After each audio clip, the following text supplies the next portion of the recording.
I'm coming for all of you.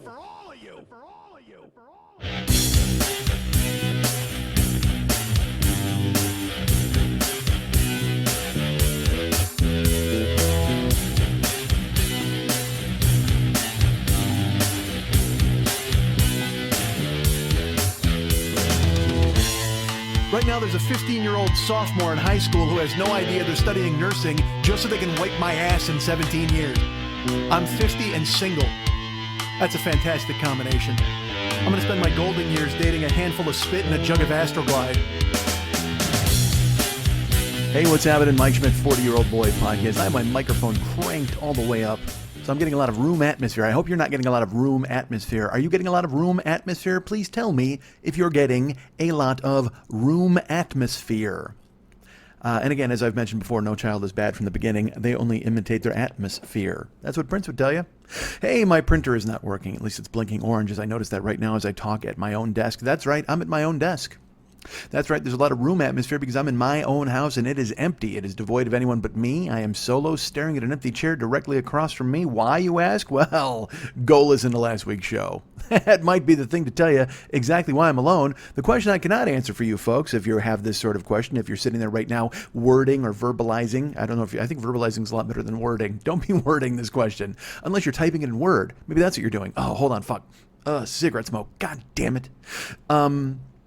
It's fucking hot in Los Angeles, so I don't have my house hermetically sealed for this podcast. I have my big window in my apartment open, and I have my kitchen window open.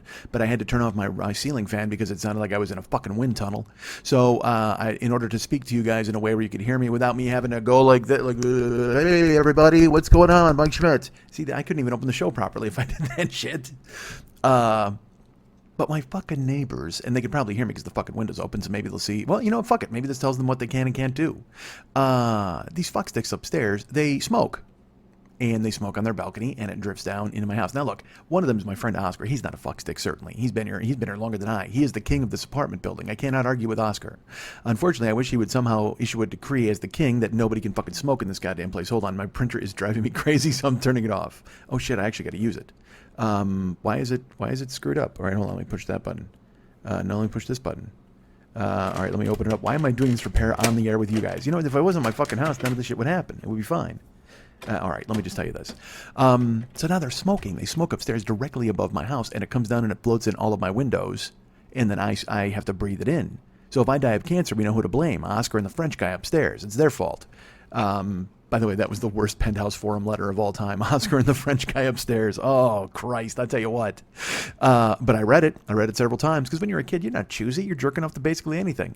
Like I told you, one of the most erotic things I ever read in my life, it was about a guy who got his kid a whore. It was in Hustler magazine or some shit, or Penthouse, and it was a guy who got his son a whore, and she wound up living with him. And when they first did it, oh my God, when they first fucked, how did I say did it? Who the fuck am I censoring this show for? When they first fucked, she was trying to get him to do something, and he was too young. He didn't understand what was up, and he was telling the story, and he said that she seized him through his pants, and I don't know why that always popped into my head when I jerked off, like always just the fact that a woman seized him. I guess it had the urgency behind it of she absolutely needed to go ahead and grab him. Like she needed him at that moment. She must have cock. So she seized it. Like a German prison guard. She seized it. Like TSA at the airport when they seize your fucking Biscoff butter that Heidi Miller gives you as you're about to fly out of town. They seize it. But she seized his cock. Now, again, she's a whore, so she's paid to do that sort of thing. And look, I'm not casting aspersions when I say that she was a whore. She actually was a whore. That was the whole point of the story. It's in Hustler. It's in Penthouse. You think they're going to use nice verbiage? This lady of the evening was hired to spend time with a teenager, and she seized his cock in the backseat of a fucking Bentley or whatever the fuck it was. And so now I've lived my entire life hoping, waiting for someone to seize my cock. Oh, please seize it. I demand it be seized. My cock must be seized. My cock is here. It's lurking always, and it's just waiting for you to just. If you meet me, don't even shake my hand. Just seize my cock. Seize it. And by that I mean wear German leather gloves and pull out a Luger and hold it at gunpoint and make it go into a gas chamber. Just gas the fuck out of my cock. Do that. Make that happen. Throw it into a goddamn prison camp and don't feed it, and then it has to form a band with all the other guys in the prison camp. This is funny. I was actually listening to like an old fucking time radio show, and in it the guy was talking about how some American GIs in a German prison camp had written the Red Cross, and they wanted to get athletic equipment to stay in shape. At the end of the story, like he said in the beginning of his fucking newsreel show, it was a newsreel show, and then at the end of it, he goes, he gets interrupted by a woman, and she's like, I just want to tell you, the Red Cross is called, and they told us they are going to be sending that athletic equipment to our GIs in Germany. And he's like, oh, what a great celebration and what a great day. Thank you, Red Cross. We knew you would step up. And I'm laughing, thinking of the fucking American GIs at Auschwitz, thinking to themselves, oh, I wish I had a tennis racket. How fucking amazing. This sucks. Look, there's no doubt about it. We're eating bugs in each other's toenails, but if there was any way at all to liven this up, it would have to be lacrosse sticks. And I'm sure the Germans were on board with that too. Oh, you're sending baseball bats from America's pastime? Well, we want these guys to feel at home. The American Red Cross has just sent a shipment of fencing gear. Let's go ahead and give rapier swords to all of the American GIs, but none of the Polish and none of the Jews. Only let the Americans have it. Now, by the way, I may have betrayed some sort of historical void by not knowing, were there Americans in Auschwitz? I have no idea. Look, I don't know. I haven't done a lot of reading on it. All I know is today, some Republican dude sent a selfie from Auschwitz, and everybody, it's again, nobody can respect just common decency. By the way, I just talked about a tennis game in Auschwitz, so I don't know the fuck if I'm the right guy to talk about this, but I just saw this fucking story, and look, I can't talk about the world much. Because the world is a mess, and if I get into it, that's all I'm going to fucking talk about. And then you guys are going to be like, hey, remember when you used to be funny? Because I have friends who I anticipate, or other fellow comedians, I don't know if they're friends, people I know and stuff like that, and people I respect, and people that are really funny, and they've lost their fucking minds. And rightfully so. Look, the world's it's a terrifying place right now. Nobody knows what the fuck's going to happen. We have a sentient fucking skin bag full of mashed potatoes and dog shit running the goddamn country. Who the fuck knows what he's going to do when he wakes up in the goddamn morning? And I truthfully, I do. I wake up in the morning and I check, I go and I check his Twitter. It's the first thing I do before I creep on my ex-girlfriend's Twitter. I probably shouldn't say that. See, when I'm alone, I say dumb shit. I shouldn't say that kind of thing. Terrible. All right, but it's true, sadly, because I can't fucking grab my own lapels and get, because I miss things. All right, so I miss people. I don't want to say things. That's a terrible thing to say. It's weird. It's weird. I can't stay mad. I want to. I try to, and then I sad shows up, because I got, mad's always there. I love mad, and you know me. I've been mad at everything for fucking ever. I can be mad at a sink. I can be mad at a sandwich. I can be mad at a fucking garbage bag. I'm that dude. But I can't. I stay mad, and then I get mad, and I talk myself into being mad, and then all of a sudden I'm like, but then sad shows up. Mad is no match for sad. He really isn't. He tries. He's a lot of bluster, and he's walking around and he's throwing his hands in the air and he's furious. And then sad shows up and goes, "Hey, remember me? Yeah, I'm always here too." And then of course you sit down and you hear a Toto song, and then everything goes to hell. And you hear any song, whatever, anything you do reminds you of things. God damn it, shut up. All right, so.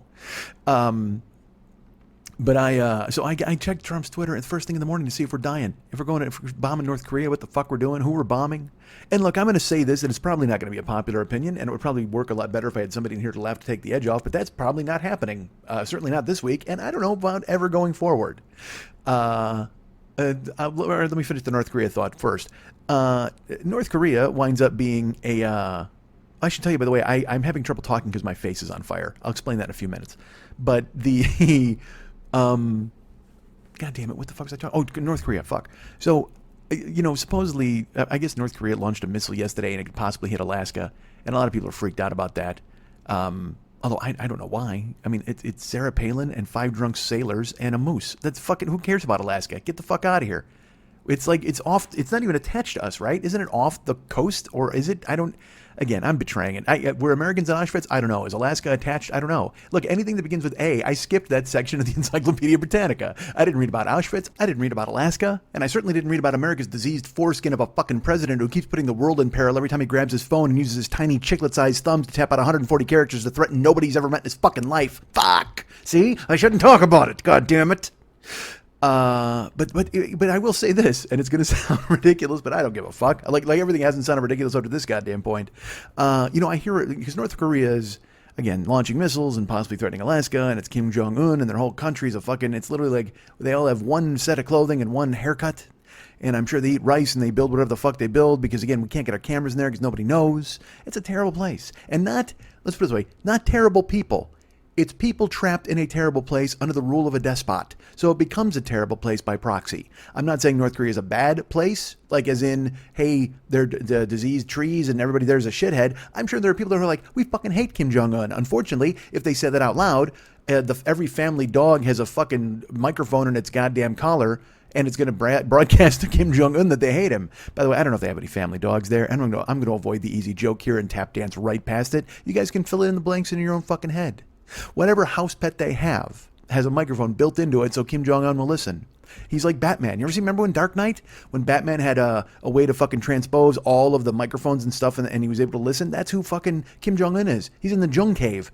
He's in the Jong-un cave. He slides down the Jung poles and he fucking goes down and he listens to everybody. Anybody who talks shit about him winds up getting fucking dead. And don't think Trump doesn't want that. That's the thing. I think that's the one reason he's got a problem with North Korea is he wishes he was that dude.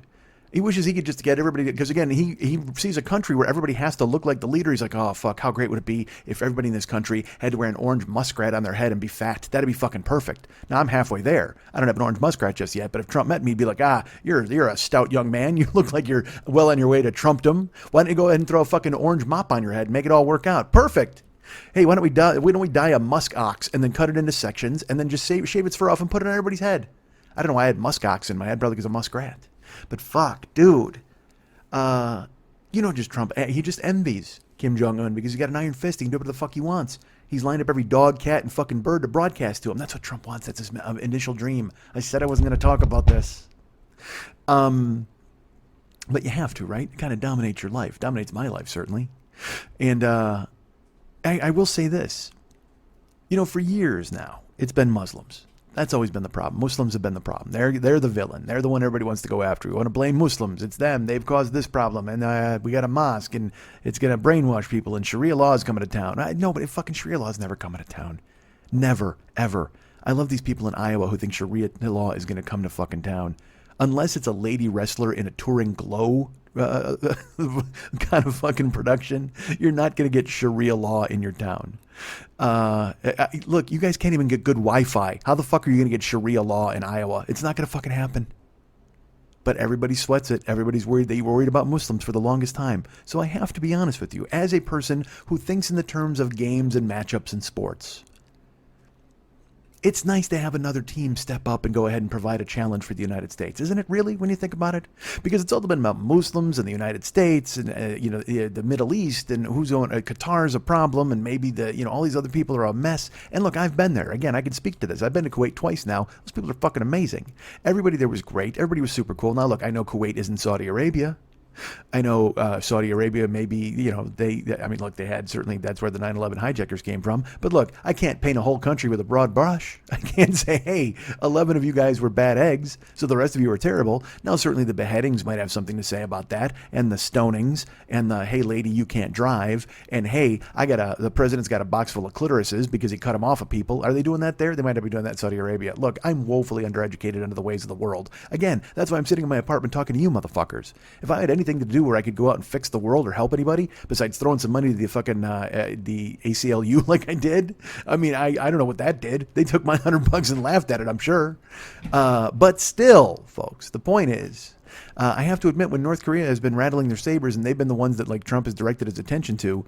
And by the way, what a pussy fucking Trump is. He's like, fuck North Korea. You know what? We dare them to do something, basically. And then they do it. And he's like, China, why aren't you bothering North Korea? Why don't you tell them to stop? Japan, what are you doing over there? Because he knows we can't fucking do anything about it. You're going to send a boat full of fucking dudes or a flank or an army or whatever the fuck they call it, a battalion of dudes over to North Korea to fight these guys? No, you're not, because it's like a landlocked joint. You're going to get in and they're going to fucking find you in the army, and it might not even be landlocked. Please don't fact check this goddamn show, okay?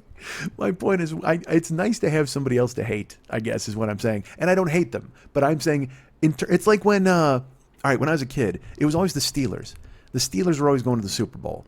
And you were just praying that the Houston Oilers could someday knock them off. You thought Dan Pastorini could get the job done, but he couldn't because Bradshaw and those guys were roughhousers. Yeah, but the Raiders would always show up too, and the Raiders but they were also kind of a powerhouse. So the Raiders, the Steelers, the Redskins, these are full-time powerhouses. So then in 1981, when the Niners and the Bengals made the Super Bowl, I was like, this is awesome. It's teams that I've never seen before in the Super Bowl. That's who North Korea is.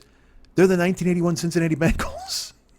They're Pete Johnson. They're fucking Ken Anderson. They're Dan Ross. That's who the fucking North Koreans are. The 1981 Cincinnati Bengals. So I kind of find myself rooting for them on the world stage. I'm glad they showed up. They went ahead and they beat the fucking San Diego Chargers in the cold in the Ice Bowl. North Korea beat them. They beat Muslims in the Ice Bowl. Actually, the Chargers would have been a nice welcome addition as well. Dude, if the Chargers would have made the Super Bowl, that would have been a great-ass Super Bowl. Fucking Montana and the Niners against Fouts and the Chargers. How fucking amazing would that have been? But instead, we got the 1981 Cincinnati Bengals, who have become North Korea. So I root for that kind of team. Because normally, like I said, you're seeing the Redskins, you're seeing the Steelers, you're seeing all these teams all over again that are constantly in the game. That's like in 1980. I loved the Oakland Raiders. I was glad the Raiders made the Super Bowl, but they were a powerhouse that was always there. And the Cowboys were a fucking team from the NFC that were constantly always in the Super Bowl, and you hated them. And then in 1980, Wilbert Montgomery and the Philadelphia Eagles defeated the Cowboys to go to the Super Bowl. I was thrilled. Dick Vermeil, Harold Carmichael. I think Keith Krepfle perhaps was on that team. I don't know. But good for them. Bill Bergey had to be on that team. And they rolled into the Super Bowl in 1980. Now, granted, Jim Plunkett and Kenny King and Cliff Branch and the fucking Raiders steamrolled them as Rod Martin intercepted 3 passes. But that's what I'm talking about. I like a different matchup. Hey, you Pittsburgh Steelers and Dallas Cowboys, you Muslims, stay home. Give me the 1981 Bengals and the 1980 Eagles. It's a respite. That's the North Koreans. That's who we should be tangling with. So good for Trump calling out some fucking weird team. I don't want to see the same teams getting in the same arguments. I have to admit, there's that little surge inside me that went, you know what, fuck, this is great. North Korea is a new club. I mean, granted, they've got ICBMs and shit like that. Like ISIS was just sneaking around. They're bombing malls and shit like that. Look, we're used to that. North Korea's not doing that. North Korea they're the old school war. Okay? They're not terrorists. Although they rubbed poison on his brother and killed him. Do you hear that story? Like last year? Like he sent some hit squad of Fox Force 5 chicks. Like literally it was like Uma Thurman from Pulp Fiction and 4 other dudes. They attacked, not even attacked, they flanked out. They were in a goddamn airport and they rubbed poison on Kim Jong-un's brother's face in like Finland. Again, please do not fact check this show, but I'm close on a lot of that information. But that's totally true. He had a team of like chick spies go and wipe out his brother. I mean, dude, that's fucking beautiful. That's the kind of guy we should be fighting. That's old school. That's Bond villain stuff. That's White Cat. That's fucking lasers, cutting up the table and about to stab James Bond in the crotch. That's like, Trump, all he wants to do is he wants to go to North Korea and he wants to walk in and he wants to beat Kim Jong-un at fucking Baccarat. That's all he wants to fucking do. You can't do that with the Muslims. The Muslim guys, well, not the Muslims, I apologize. I don't want to broad brush it. You can't do that with ISIS. You can't go play Baccarat with ISIS. They don't have a casino. Oh my God, that's the worst casino of all time. I'll tell you what, make sure you pay your bills. Do not fall behind. The house always wins at ISIS's casino. I got to warn you about that. Do not go into ISIS's card club. I got to tell you, they are dealing from the bottom of the deck, certainly. But yeah, like Al-Qaeda, are they even around still? I know they claimed the bombing of fucking Ariana Grande or whatever the fuck happened. I think they were involved in ISIS. Are they? And doesn't ISIS not like Al-Qaeda? I don't know. They're all like frats now.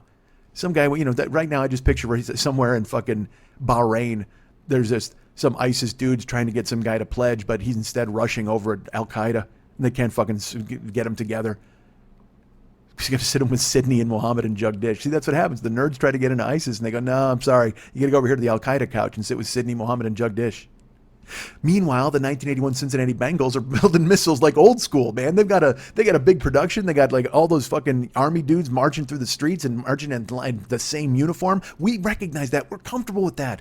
ISIS could be 4 dudes in a card table. And then the next thing you know, they blow up the Brooklyn Bridge. That's not fucking war. That's sneaky bullshit. We're not used to that. We want to fight a country with missiles that fall into the ocean and don't reach their intended destination. That's who we want to beat up.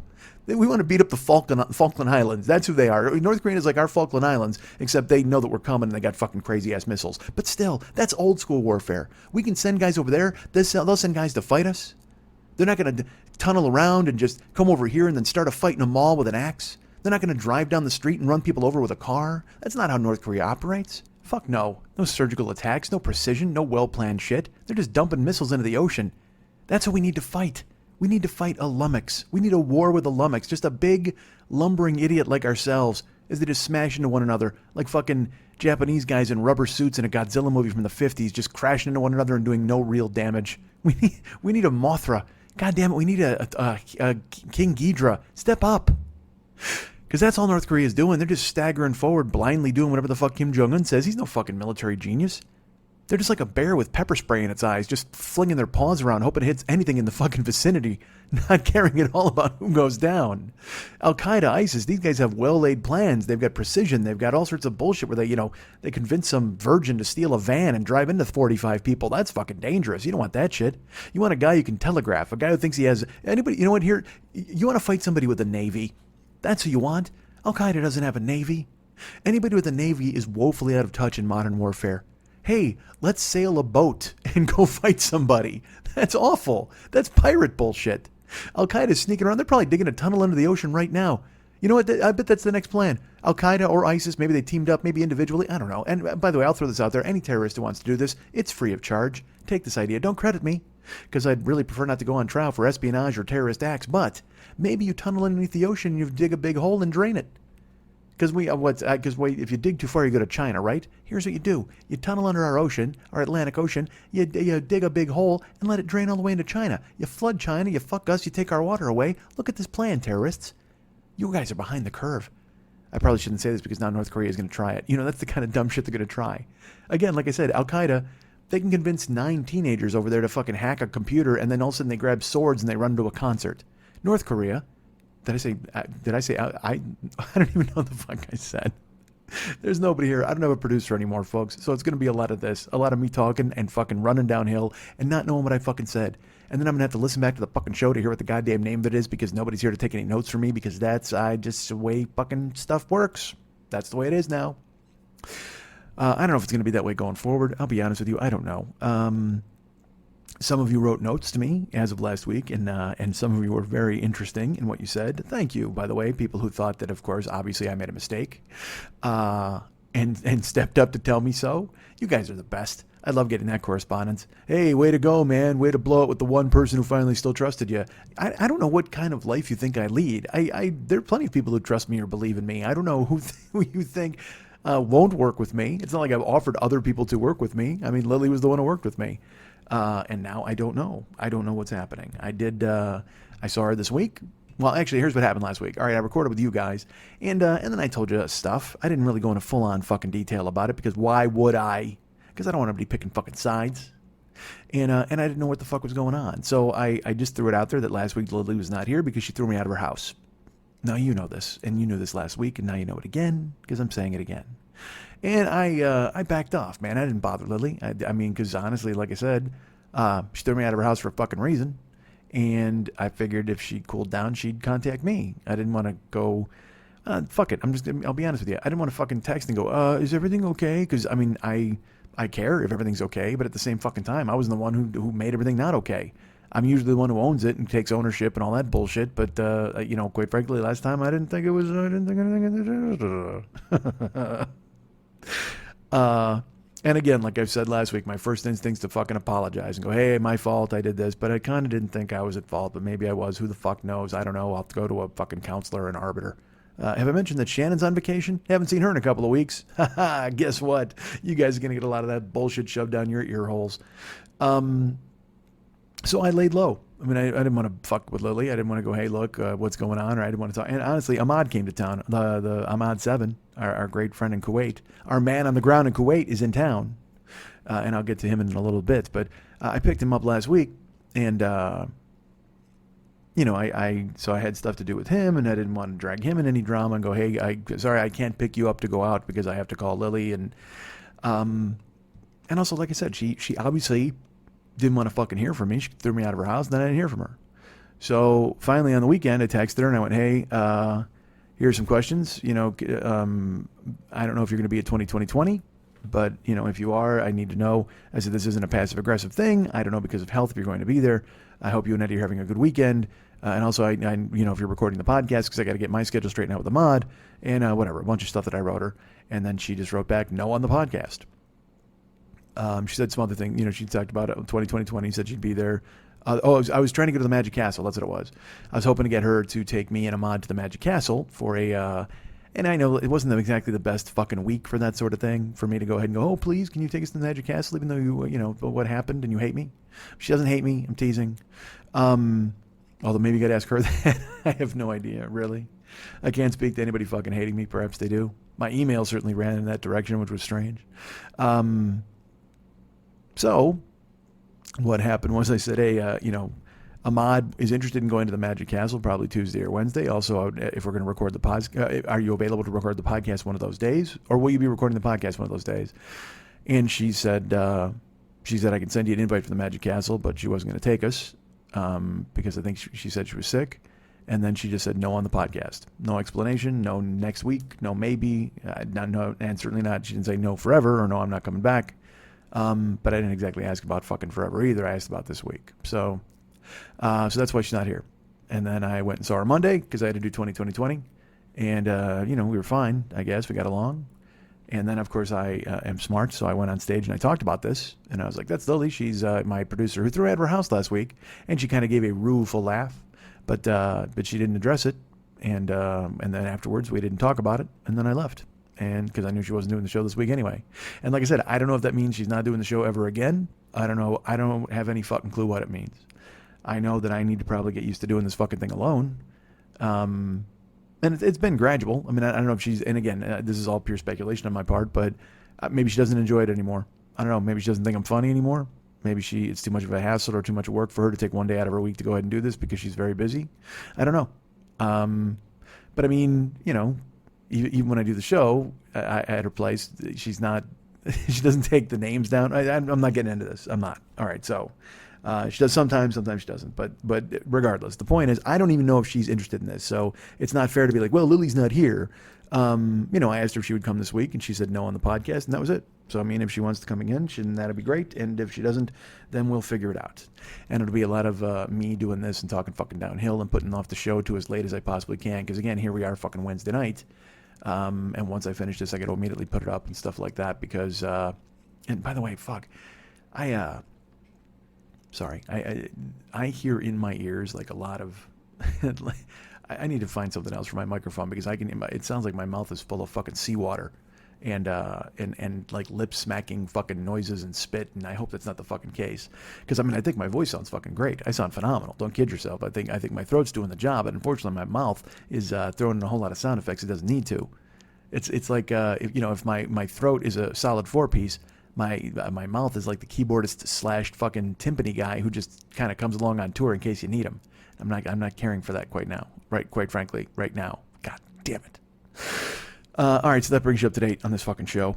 And I sit in my fucking apartment alone with my face hurting. My face fucking hurts. And I know you're thinking to yourself, why does your face hurt, Mike? Because it's really hurting me.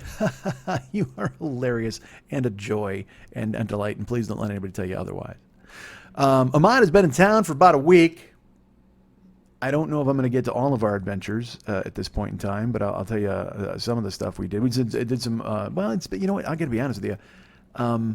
I'm excited that Ahmad is here. It's really great, and it's fun to have him here. He's only been to LA one other time, and he was at Podcastathon. He came to town for one day. This is a dude from Kuwait. He took a 20-hour flight for one day, went to Podcastathon, and then flew home the very next day. So I'm feeling privileged that he stayed for 10 days now, and he's not far from my house, which is great, so I can pick him up and we roll and we fucking hang out the last 10 days. And that's one of the reasons why I've been all fucking nostalgic the last 10 days, because it's fun to have somebody to do something with, you know what I mean? Although I'm not going to wind up fucking getting Ahmad naked at any point, but that was always the cherry on top of the sundae. But at least I'm getting the sundae, so that's fun. But also we're doing baseball. We're doing a ton of shit that I would normally do with other people, and it gets you pangs of hey, remember what used to be? Yeah, it was fun. But he came to town, and I picked him up last week, and the first thing he said off the plane, he's like, I was like, are you hungry? He's like, oh my God, I'm starving. And he wanted Mexican food, so we wanted to go into a taco joint. I brought him to Guzado's Tacos. Now, I tell you this, he can't eat pork, which sucks, because I was going to bring him to Porkopolis, which is, of course, my favorite restaurant. I've talked about it on here many times. That might be a lie. But it's been easy to find places that he can eat without fucking going and having pork. I took him for ramen. He went to fucking Guzado's for tacos. We went, and this is the same day. I got to say, I'm glad he's going to be leaving soon. Not really. I'm excited that he's here, but at the same fucking time, I don't eat. I mean, I eat once a day, maybe, but with him, man, I'm eating 2 times a day, maybe sometimes 3 times a day, like a normal fucking person, and that's not good. Nobody wants to fucking do that. I just want to eat one thing, and then and live my life. Maybe have a banana as well. But the first day he got here, he wanted tacos. Now it's 5:30 in the afternoon, so that's dinner to me. So we go, right from the airport. And by the way, they lost his bag. How fucked is that? He comes, I go to pick him up at the airport, and I'm waiting in the international terminal, which is a fucking zoo, man. It is just, it looks like the casting room for like a Norman Lear 70s sitcom. You know what I mean? There's the Cuban people over there. There's the white people over there. There's the black people over there. There's some Asian people, and they're all just standing there waiting with signs, trying to figure out when their fucking person's going to come off the fucking boat or plane or whatever the fuck. So I'm there waiting for him, and he's WhatsApping me because he can't text me because, you know, he doesn't have a fucking American phone. Good for him. He comes to town, doesn't get an American phone, and tries to make it WhatsApp, and WhatsApp doesn't send our stuff to one another, so we're all in the fucking dark. I actually had to email the fucking guy. Or I was going to email him tonight, I should say. I almost emailed him a week ago about something. Or did I? I was going to. Fuck, I don't know. So, you know, I picked him up, and he's like, hey, man. He comes walking out. He had told me he was then in town. He was off the plane and everything. And he's like, hey, I just got to grab my bag. Well, fucking hour goes by. I'm standing there the whole fucking time, and finally I just texted him like, did you just change your mind and fucking go back home, dude? And it turns out, because of course America is fantastic with luggage, certainly for people coming from Muslim countries, but they made him check his laptop. See, he goes, I only had a carry-on, and they made me check it because it's the fucking laptop. It's the new rules here in America. If you're coming from certain countries in the Middle East, you have to check your laptop. So they made him do that, and then of course they lost his fucking bag. So now he's freaked out because all of his clothes are gone, but also his fucking laptop is gone. He gets off the plane. He's like, dude, I'm starving. So we go to get tacos at Gazados. And then I said, what do you want to go buy? And I said, he's like, well, I got to buy clothes and toiletries, and he's got to get stuff for his sister. That makes me laugh. His sister's like, grab this stuff from Target. Because again, in Kuwait, they don't have fucking stuff. I mean, they got plenty of stuff, but not like this stuff. Like she wanted hair milk and gel souffle, like a bunch of hair bullshit. And then I said to him, because I don't even know if he has sisters. I've never met them. He tells me he has two, but that's a rumor because apparently because of their religion or Muhammad or Jesus or one of these motherfuckers, I can't see them or talk to them because they're not comfortable with that sort of thing. And I get it. I understand that. That's the way you live your life, and that's the way things have turned out for you. Good. Quite frankly, this country would probably be a lot better if women didn't have to talk to so many men, you know, if they could just keep to themselves. I think that would make things really good in this country. So we went and had the tacos, and then we go to Target, and I'm going to drop him at the hotel because I figure he's got jet lag. He's all fucked up. I drop him at his hotel, and he goes, okay, so you come by around 9 or 10 o'clock and get me for dinner. And I wasn't planning on that. I mean, I would have got him at 9 or 10 to hang out or something, but he was like, he wanted to eat. You know why? Because he's a normal person. So, I mean, we had eaten tacos at 5 o'clock, and he figures in 5 hours he'll be hungry again. And I don't think like that. I mean, I should, but I just eat one thing, and if I eat later, I do. But if I don't, I don't. And that seems fucking weird, probably, and certainly weird to him. But I'm like, yeah, man, I'll come get you at 10. So I picked him. I go, I don't know what's gonna be open, and then I told him about my ramen joint that I tell you guys I went to Tentenyu, which is a fucking Puran Japanese ramen joint that came here. It's been here, I think, 6 months in LA, and I'd read about it. I was like, maybe I'll try that. But it said the lines are always out the door, and then I went there like 2 weeks ago, and I've now eaten there 5 times in fucking 10 days because he loved it. We went that night. We drove over to get some ramen in Culver City, and he was like, dude. And this is funny. I thought he was a ramen guy. Like I thought he knew stuff about ramen. So then we're eating ramen there for the second time, which was tonight actually. And I said to him, hey, so when did you know you liked ramen? Did you try it when you went to school in Colorado? He goes, no, I never had it here. I said, okay, well, where'd you have it? He goes, well, I had it at a shitty place in Kuwait. I go, well, then how do you know what good ramen is? He goes, do you know who Naruto is? Which is a comic book or an anime guy. I don't fucking know. But I said I did because I didn't want to have a conversation. He's like, you know who Naruto is? And I was tired of saying I don't know his references. So I was like, oh, yeah, of course. Naruto or Naruto or whatever the fuck. And he's like, well, he loves ramen.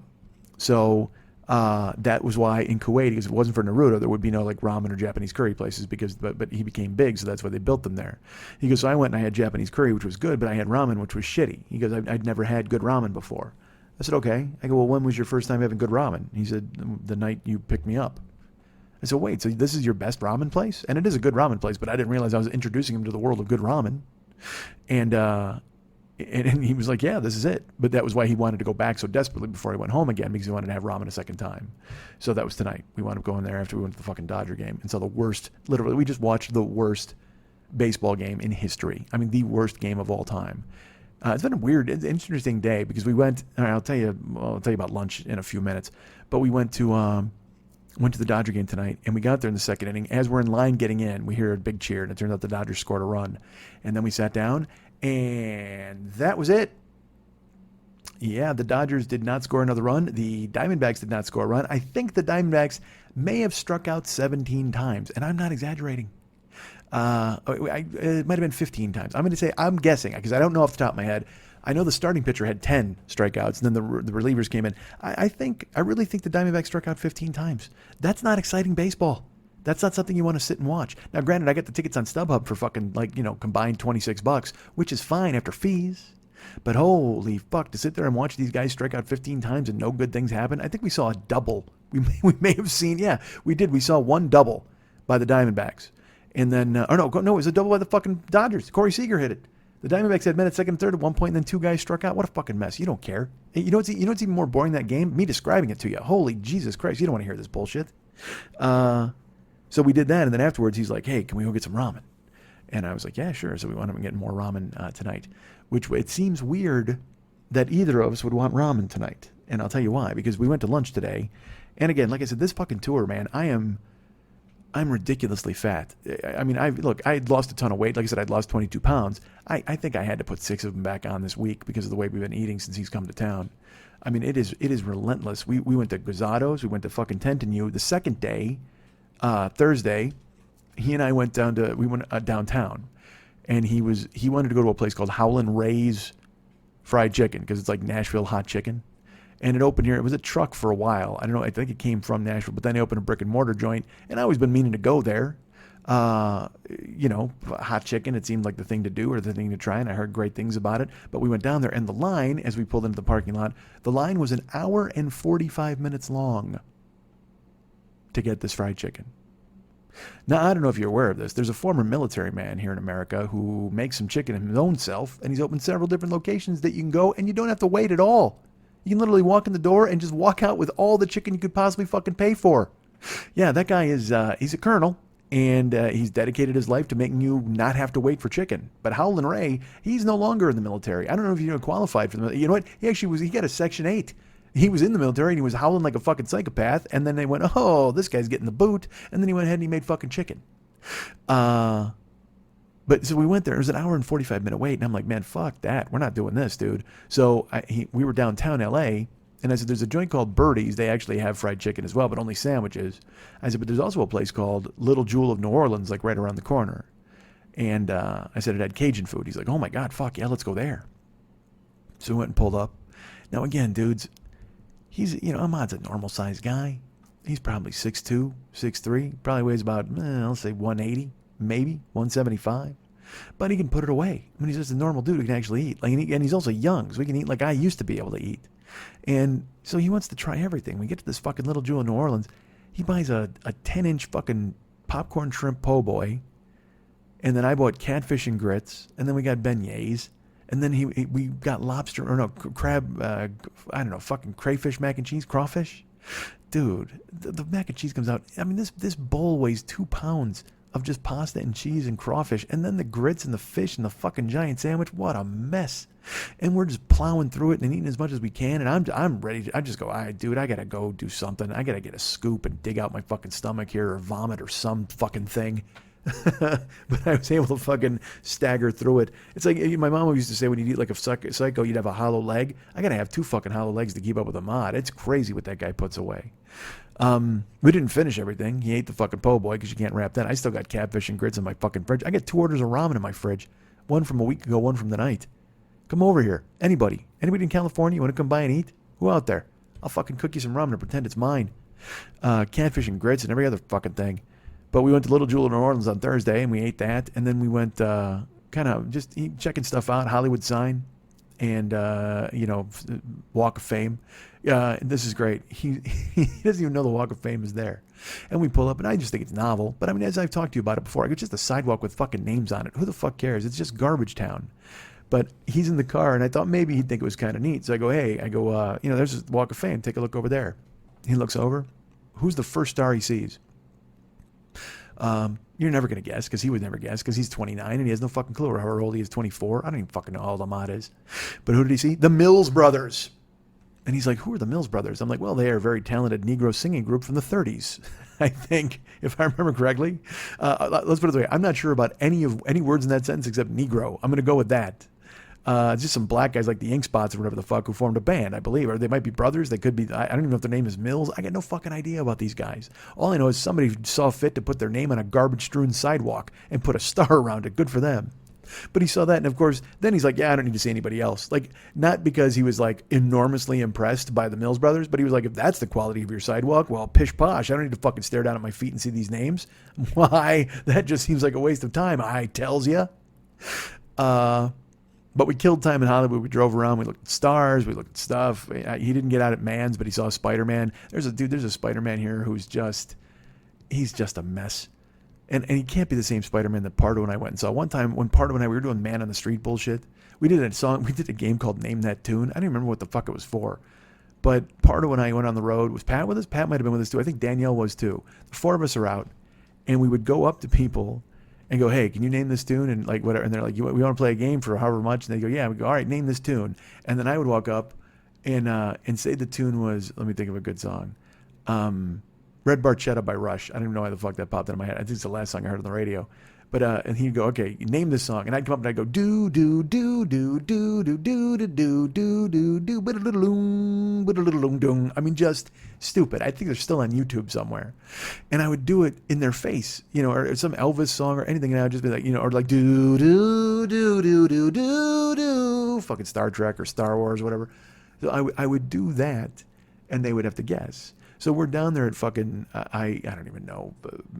It wasn't even Hollywood and Highland. That's the corner, but I don't think the fucking Dolby Theater was there yet. But it was, the Hollywood and Highland Plaza was there. And there was a Spider-Man there who had to weigh, he had to be like 220, but not a fit 220. He was, it was grim. I mean, he was all messed up. And I even said to so Jimmy and I were walking, I go, Jesus Christ. They go, how can you come out here and try to claim money as Spider-Man when you look like you got an ass made out of 10 pounds worth of chewed gum? I mean, it was just so crinkled and wrinkly. It was the suit, it was his ass, it was the whole fucking thing. I don't know. It was a mess. But nobody can get Spider-Man right, because now the Spider-Man down there, at least that I've seen, his suit is burgundy. Like, because he washed it incorrectly. Like Spider-Man, that his Aunt May was just really woeful at what she did, and she fucking threw the shit in the washer and fucked it up because she washed it with whites or something. I don't know. But the Spider-Man's got like a burgundy, almost purple fucking back of the suit. The front still is sort of red and blue, but on the back, forget it. It's all bled together and it's terrible. So for Ahmad, he's in the car and I'm like, hey man, you get out. This is kind of a neat place. People dressed up in handprints and cement and there's stars on the Walk of Fame. And he sees the Mills Brothers and goofy purple Spider-Man. And he's like, nah, I'm not getting out of the fucking car. That's not happening. Please. We got goofy purple Spider-Man in Kuwait. Only he doesn't know he's goofy purple Spider-Man. He's our friend Hamed. I talked about Hamed on here before. Hamed is their fucking psycho friend, but he's not really a goofy purple Spider-Man. Goofy, certainly, but not purple or a Spider-Man. So we checked out the Mills Brothers. We went around and drove. And then that night, we went to the movies, folks. We went and saw a movie called Baby Driver. Are you familiar with it? Do you know what Baby Driver is? It's a movie with Kevin Spacey and Jamie Foxx and John Hamm and my haircut, the way my hair is supposed to look on John Hamm, and Alterton Engelert. I don't know the fucking dude's name. The guy who plays Baby has the dumbest name ever. It's like Antewell Elgenhart.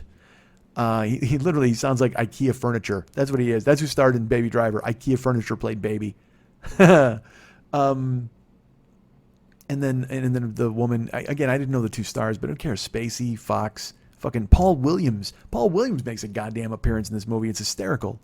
You didn't see him coming at all. He just comes out of nowhere and he has like 10 words or 20 lines or 20 words and 10 lines. Fuck, I don't know. I can't do math. Man, this show is awful, right? Isn't it? When you think about it, I ranted about North Korea for a while. It's just I'm a little aimless. I'm not gonna lie to you, fucking folks. I'm a little directionless, because it's weird doing the show by myself, as you know, and to do it 2 weeks in a row by myself again is a little fucking. And I don't get to.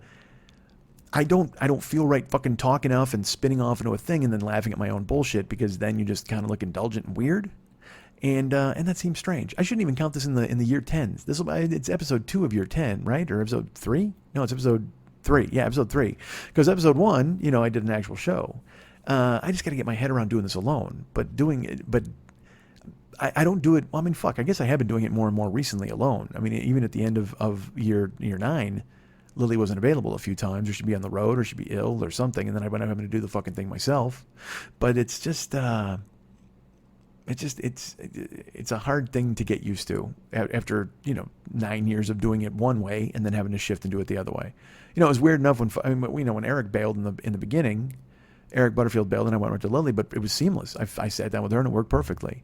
And then, like I said, it was a producer. She had like a function. She kind of, she actually, but now I'm the one who records the fucking thing. See, that was the death knell. I should have never been taught how to fucking do this myself, because then that meant I had to do it myself, and it changes the whole fucking dynamic. It makes it different. And I know you're probably thinking to yourself, man, shut the fuck up. All you do is talk for a living. It's not like you're out there fighting a good fight. And I get that. But at the same time, it's just, you want to be the best you can possibly be, and I wonder if I can be the best I can possibly be by myself, even though that's what I'm supposed to do on stage anyway, but it's different than being on fucking stage. And then I'm able to create stuff out of whole cloth if I'm making Lily laugh, because I feel like I can dive into it because she's you guys in the room. But if there's nobody here that I'm trying to impress other than myself, then there's no use in trying to impress anybody, because it's just me. I'm not going to impress me. I know my nonsense. But sometimes I do make myself laugh. But I can't fake it. I can't be telling you a bunch of shit and going, yeah, this is hysterical, right? No, there's no fucking feedback. Feedback isn't. I hate no feedback. God damn it. But we'll soldier through. We will figure it out, or we'll just fucking whack year 10 altogether, right? I mean, we just got started on this is just the 3rd episode. We can bail. We can just quit this, right? We can just go ahead and just play. I could play year 6. I could actually just put up year 6's episodes in the place of year 10, and you guys would be, yeah, that's cool. I dig it. It's no big deal. It's the same fucking thing. I don't even know what year 6 was fucking 4 years ago. I don't even know. Year 6 was probably a good 6. Oh, it's a vintage year. It's on YouTube. Go check it out. So this just sounds like a lot of me giving you travel tips and shit that I did. Because I didn't do anything this week but hang out with fucking Ahmad and worry whether or not I was going to have a producer. And one of the things is going to bore the fucking shit out of you, and the other one is just me telling you about how much I ate. I don't know if there's much of a show here. I don't know if there's even, if it's even worth continuing. Is it worth, should I tap out? Should we tap out at this point? Because there's a lot of fucking Ahmad stuff I can tell you about. A lot of food, a lot of stuff. I can tell you why my face hurts. I've been alluding to that over and over about why my fucking face hurts. So we went to Baby Driver. We saw the movie, and it was fantastic. If you haven't seen it, go see it. And I'm hearing people gripe about it, hearing people say it's too stylized, hearing people say, oh, it's this or it's that. Here's what I will tell you. Here's how I feel about Baby Driver. And you may not feel the same way I do about movies in general, but hear me out, please. I will go see any movie that tries something different. I will see any movie that tries something cool. And isn't just 9 guys in a cape brooding and fighting CGI monsters from space. I don't need to see those things anymore. I will. Certainly, I'm going to see Spider-Man tomorrow night. I'm excited about that. But like I said, I'm caped out. But to see, this whole summer, I wanted to see Baby Driver. I wanted to see fucking Atomic Blonde. I wanted to see a movie called It Comes at Night. Have I mentioned that I saw that, folks? I went and saw It Comes at Night. This is a mystery film, sort of. I guess it's not a whodunit. It's a what's going on movie. Because it opens up on a family living in the woods by themselves. By the way, I'm going to spoil the shit out of this. I apologize. But it's his family. It's like 2 guys. It's a guy and his wife and kid. And it's a teenage son. And they live in a house that's all boarded up with no electricity or running water in the woods. And apparently things have gone awry. Something's going on. People are getting sick. Nobody knows. But we don't get that bullshit news report where, the word today from Baltimore is another 78,000 were felled by Captain Trips. We don't get any of that. We don't get any setup. We just get these people living in the fucking woods. And then eventually somebody breaks into their house and he ties into a tree. And then the guy goes, I'm just trying to get some food for my family. And he looks at him and goes, hey man, do you know what's going on out there? And he goes, no, I don't. So he gets his family, and then it turns out that family moves in with the other family, and then wackiness ensues. That's all I'll say. I don't want to spoil too much of it for you if you want to see It Comes at Night, because I'll tell you this. It's a really good movie to watch on Amazon, or a terrific movie to watch on Netflix. Like I saw a movie called Hush on Netflix. It's a movie about a girl who's deaf who lives in the woods, and then wackiness ensues. I don't want to say what else happens, but something happens, and then there's possibly a killing of some sort, and then she's involved in a roundabout way. That's a good movie. Go see Hush on Netflix. But It Comes at Night is a movie you should have seen on Netflix. But the thing is, I think it's made by the same people who made Get Out. Now, that production house now thinks they have the Midas touch. so that any small horror movie that they put out there and they market it properly will get picked up like Get Out and make $800 billion. Not realizing Get Out was kind of a cultural phenomenon because it crossed races and it touched on a real touchstone of what's going on in our times right now with Black Lives Matter and, a lot of white people fighting with black people, a lot of black people, whatever the fuck. Racial tension. Oh, it's hot right now. I feel like a terrible agent. Folks, racial tension is so hot right now for all of your creative projects. So if you're going to go ahead and hustle something like that up, please get it on my desk immediately. Because I'll tell you what, you think the blue lives matter? You think the black lives matter? I'll tell you what matters. Green lives matter. So get me a script that'll make me some fucking money and we'll all stare and fucking be happy. So, it comes at night. They packaged it like a fucking thriller. So I saw the commercial, the fucking trailer, and that was what sold me on it. I was like, all right, cool. I can't wait to see this fucking movie. Because it had a guy vomiting blood and all this nonsense, a lot of creepiness.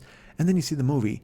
And look, man, this movie isn't just a slow burn. This movie is a slow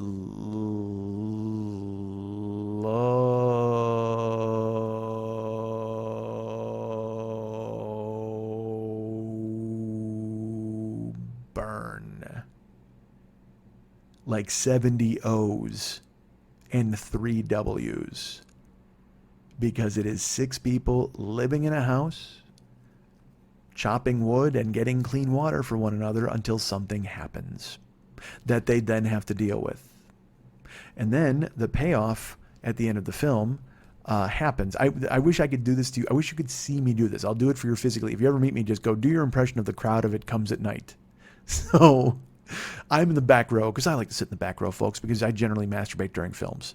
So I'm in the back row and I'm watching. And of course, everybody's in front here. They're all ahead of me. And I also like to sit with people, nobody sitting in the row in front of me because I don't want to hit anybody when I masturbate during films.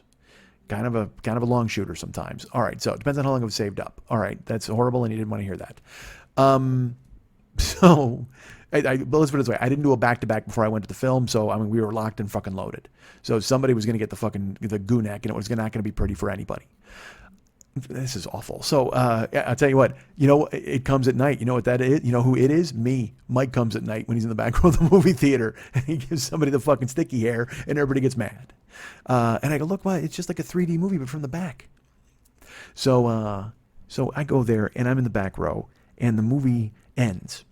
I don't want to say what happens, but all of a sudden the screen goes black and then the name of the director comes up and,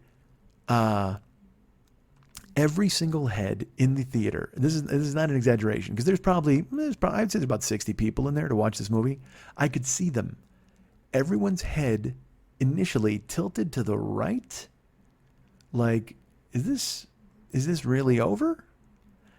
And then every single person turned to whoever was next to them on either the right or the left and looked in their face like, what did we just watch?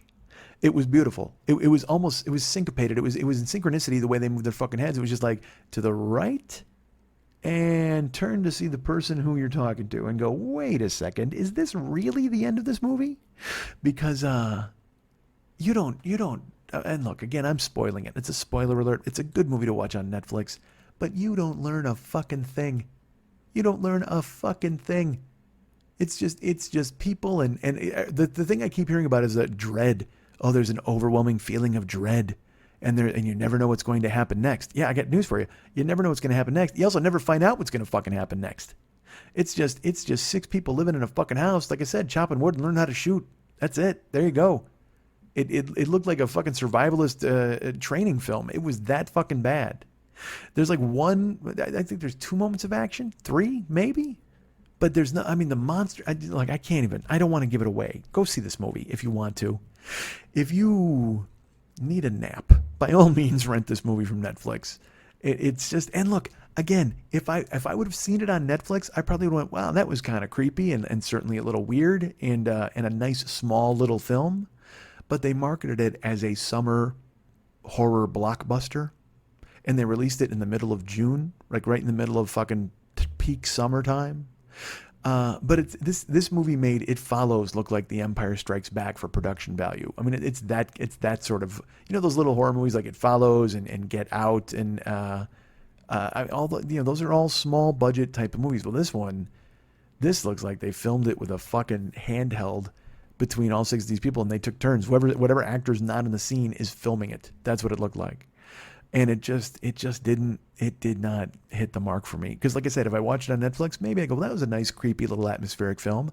But if I paid $18 to go watch it at a fucking movie theater, yeah, no, that's just, at that point, I'm wishing for cape dudes to come in and start fighting CGI guys, because I like a small movie. Like, I love small movies. I love Killing Them Softly. I love movies that, have a nice little message or something like that, but it just was not what it's supposed to be. And here's what'll tell you that. If you go to fucking Rotten Tomatoes, and again, I haven't been in fucking weeks, but I went, fighting off a yawn. I went there right after I saw the movie, and critically, this movie, I think it had like an 86%. But audience score was 41%. Because they fooled everybody into thinking it was something it wasn't going to be. Critics go in with this unjaundiced eye, and they're just like, oh, I just want to see it on its merits, and oh my God, how creepy, and I can't believe that happened. But other people are just like, I would have preferred a cat leaping out of the dark with one of those fucking goofy jump scares that you don't usually like, but you'll tolerate them. But I was looking for a jump scare or fucking anything in this movie, because it was just a lot of sadness and a lot of people staring and a lot of like noise. And it was, I think even David Lynch would have watched it and said, yeah, there needs to be a little more action in this. Certainly you're going for the atmosphere, but let's juice it up just a little bit here. I'm so jealous of anybody watching the new Twin Peaks, because I have not watched it, but I just watched the Woodsman radio scene on fucking YouTube, and I was like, holy God, that was awesome. Drink well and descend. Is that what it was? Drink deep and descend. Fuck. That the guy just keeps, and look, I don't know if somebody made a supercut of it on YouTube or if it's that long within the actual show, but with David Lynch, I'm pretty sure it was probably that long, because the cut I saw was about 4 minutes long of the Woodsman entering into a radio station, grabbing the microphone, and then just saying that, I don't know, the waters run deep, drink deep and descend. And I watched it, and I was mesmerized by it. And like my head, I'm like, I wish I was watching this, because it looks appropriately goofy and weird and terrifying. Because that's atmospheric. That's goddamn dread. Some weird woodsman guy stealing a microphone. Not 6 people staring at one another trying to portion out the food. Portion? Fuck. I can't even talk. See what happens? I blame you guys. It's your fault. But Baby Driver was fucking awesome. And they were all great in it. Jamie Foxx is great in it. Fucking John Bernhardt, or I forget his name. Yeah, the Punisher. He's in it. But John Hamm is so good. Jamie Foxx is so good. Spacey's fucking Spacey. Spacey can do no wrong. Spacey should do everything except impressions. Because I'll tell you what, he does a lot of impressions and they're all really good, but he won't stop doing them now. Like I saw, he was at the Tony Awards, and then he was on, what's with all these fucking people trying to teach me shit now? Like David Mamet is teaching a screenwriting class. Kevin Spacey is teaching a fucking acting class, and Steve Martin is teaching comedy. I don't know if those are real ads or not, because I won't watch them because they're fucking 3.5 minutes long on YouTube or Facebook. But those can't be serious, right? Steve Martin's not teaching a fucking audio fucking visual comedy thing, or Spacey's not teaching acting via Facebook. That's fucking grim. I guess you got to make your money where you can, but holy shit, even Bruce Willis goes to Italy to make fucking, Die Hard knockoffs. Why don't you guys do that? Go, Spacey should go make The Unusual Suspects in Hungary. Steve Martin should go make The New Jerk in fucking Calgary up in Canada. Why not? You filmed Roxanne up there, get up there. Fuck, they're waiting for you to come back. Mamet should go to fucking, where he can go, Bulgaria. I don't know if these countries exist. Please don't fact check this show. But there's no way those can be real. Like teaching acting classes and shit, because Spacey's the man. And then he comes on my fucking Facebook. He's like, well, when I wanted to learn how to do acting, I first learned by doing impressions. And then he starts doing, of course, his Pacino and all the people that he does. And I turned it off. Like the magic of it is worn out. Plus, the magic of it is worn out because whoever that fucking guy is from Walking Dead who can do 105 impressions in 30 seconds, or however the fuck that viral clip, there were 2 viral clips with him, but he's fucking ridiculous. Like, if you saw that and you were an impressionist, you'd quit. I would quit, certainly. You know who we need to show that to? Spacey. That dude absolutely needs to go ahead and watch this and realize that he shouldn't be the guy watching it anymore. Fuck, my face hurts. All right, so we saw Baby Driver. It was fucking fantastic. And then that night, did we go eat again that night? I think we did. We ate somewhere. Fuck, I don't know. He just constantly wants food. I can't feed him. He's like a newborn. Ahmad, what the fuck? So look, this is awkward, and I hate to be this guy. And look, it's free. It's not really if you're a Patreon person. Thank you for that. I guess I owe you money for this fucking week's show, possibly.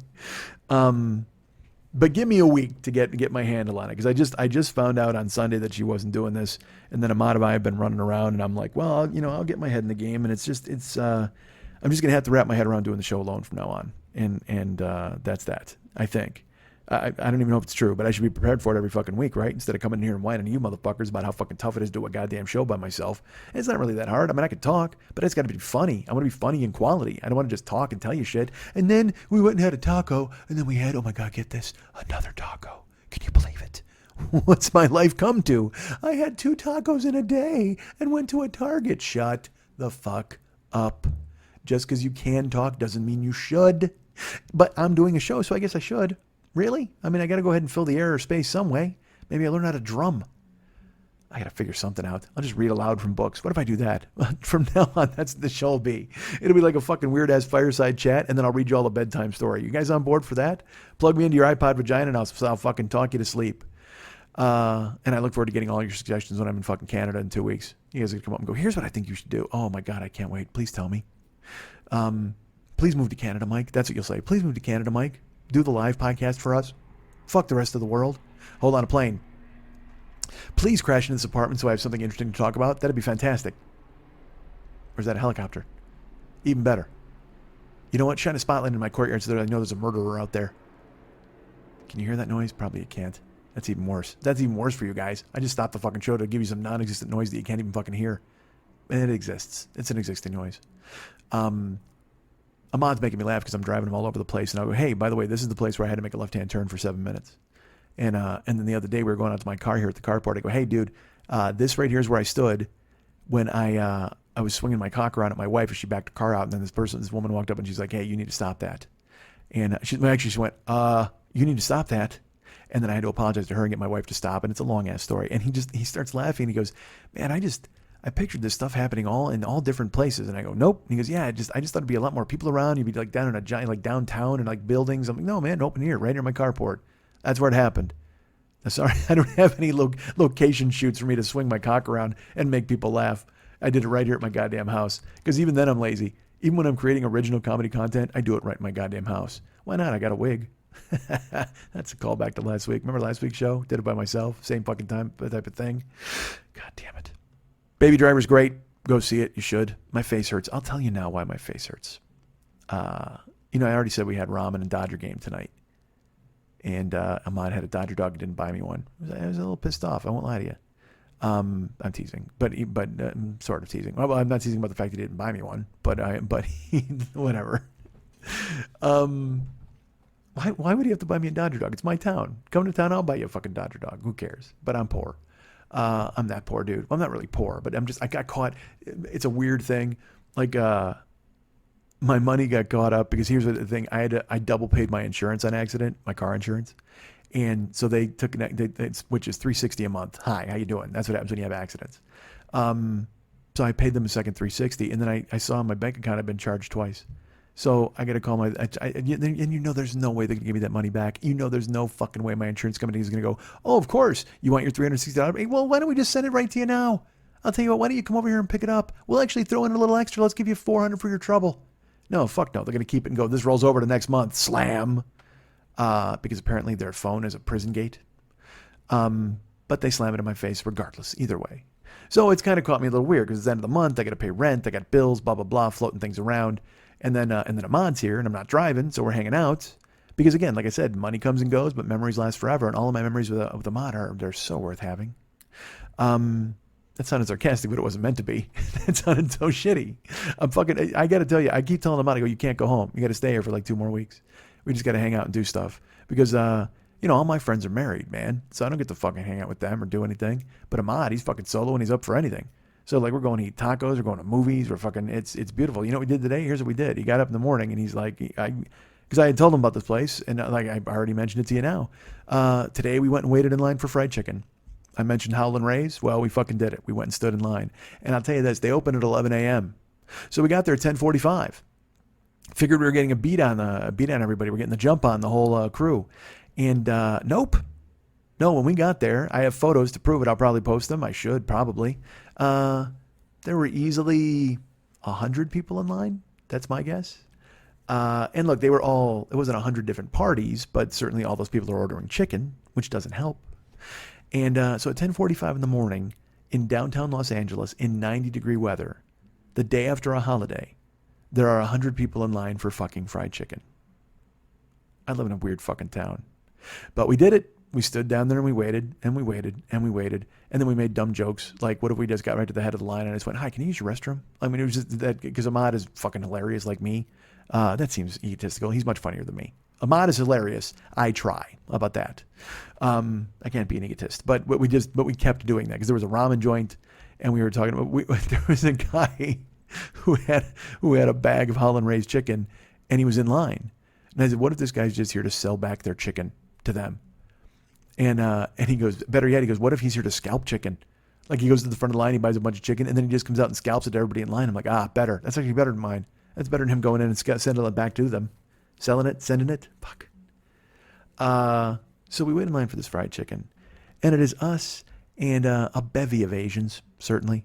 And certainly some Dominicans, some Costa Ricans, some Colombians. A lot of Hispanic people is my point.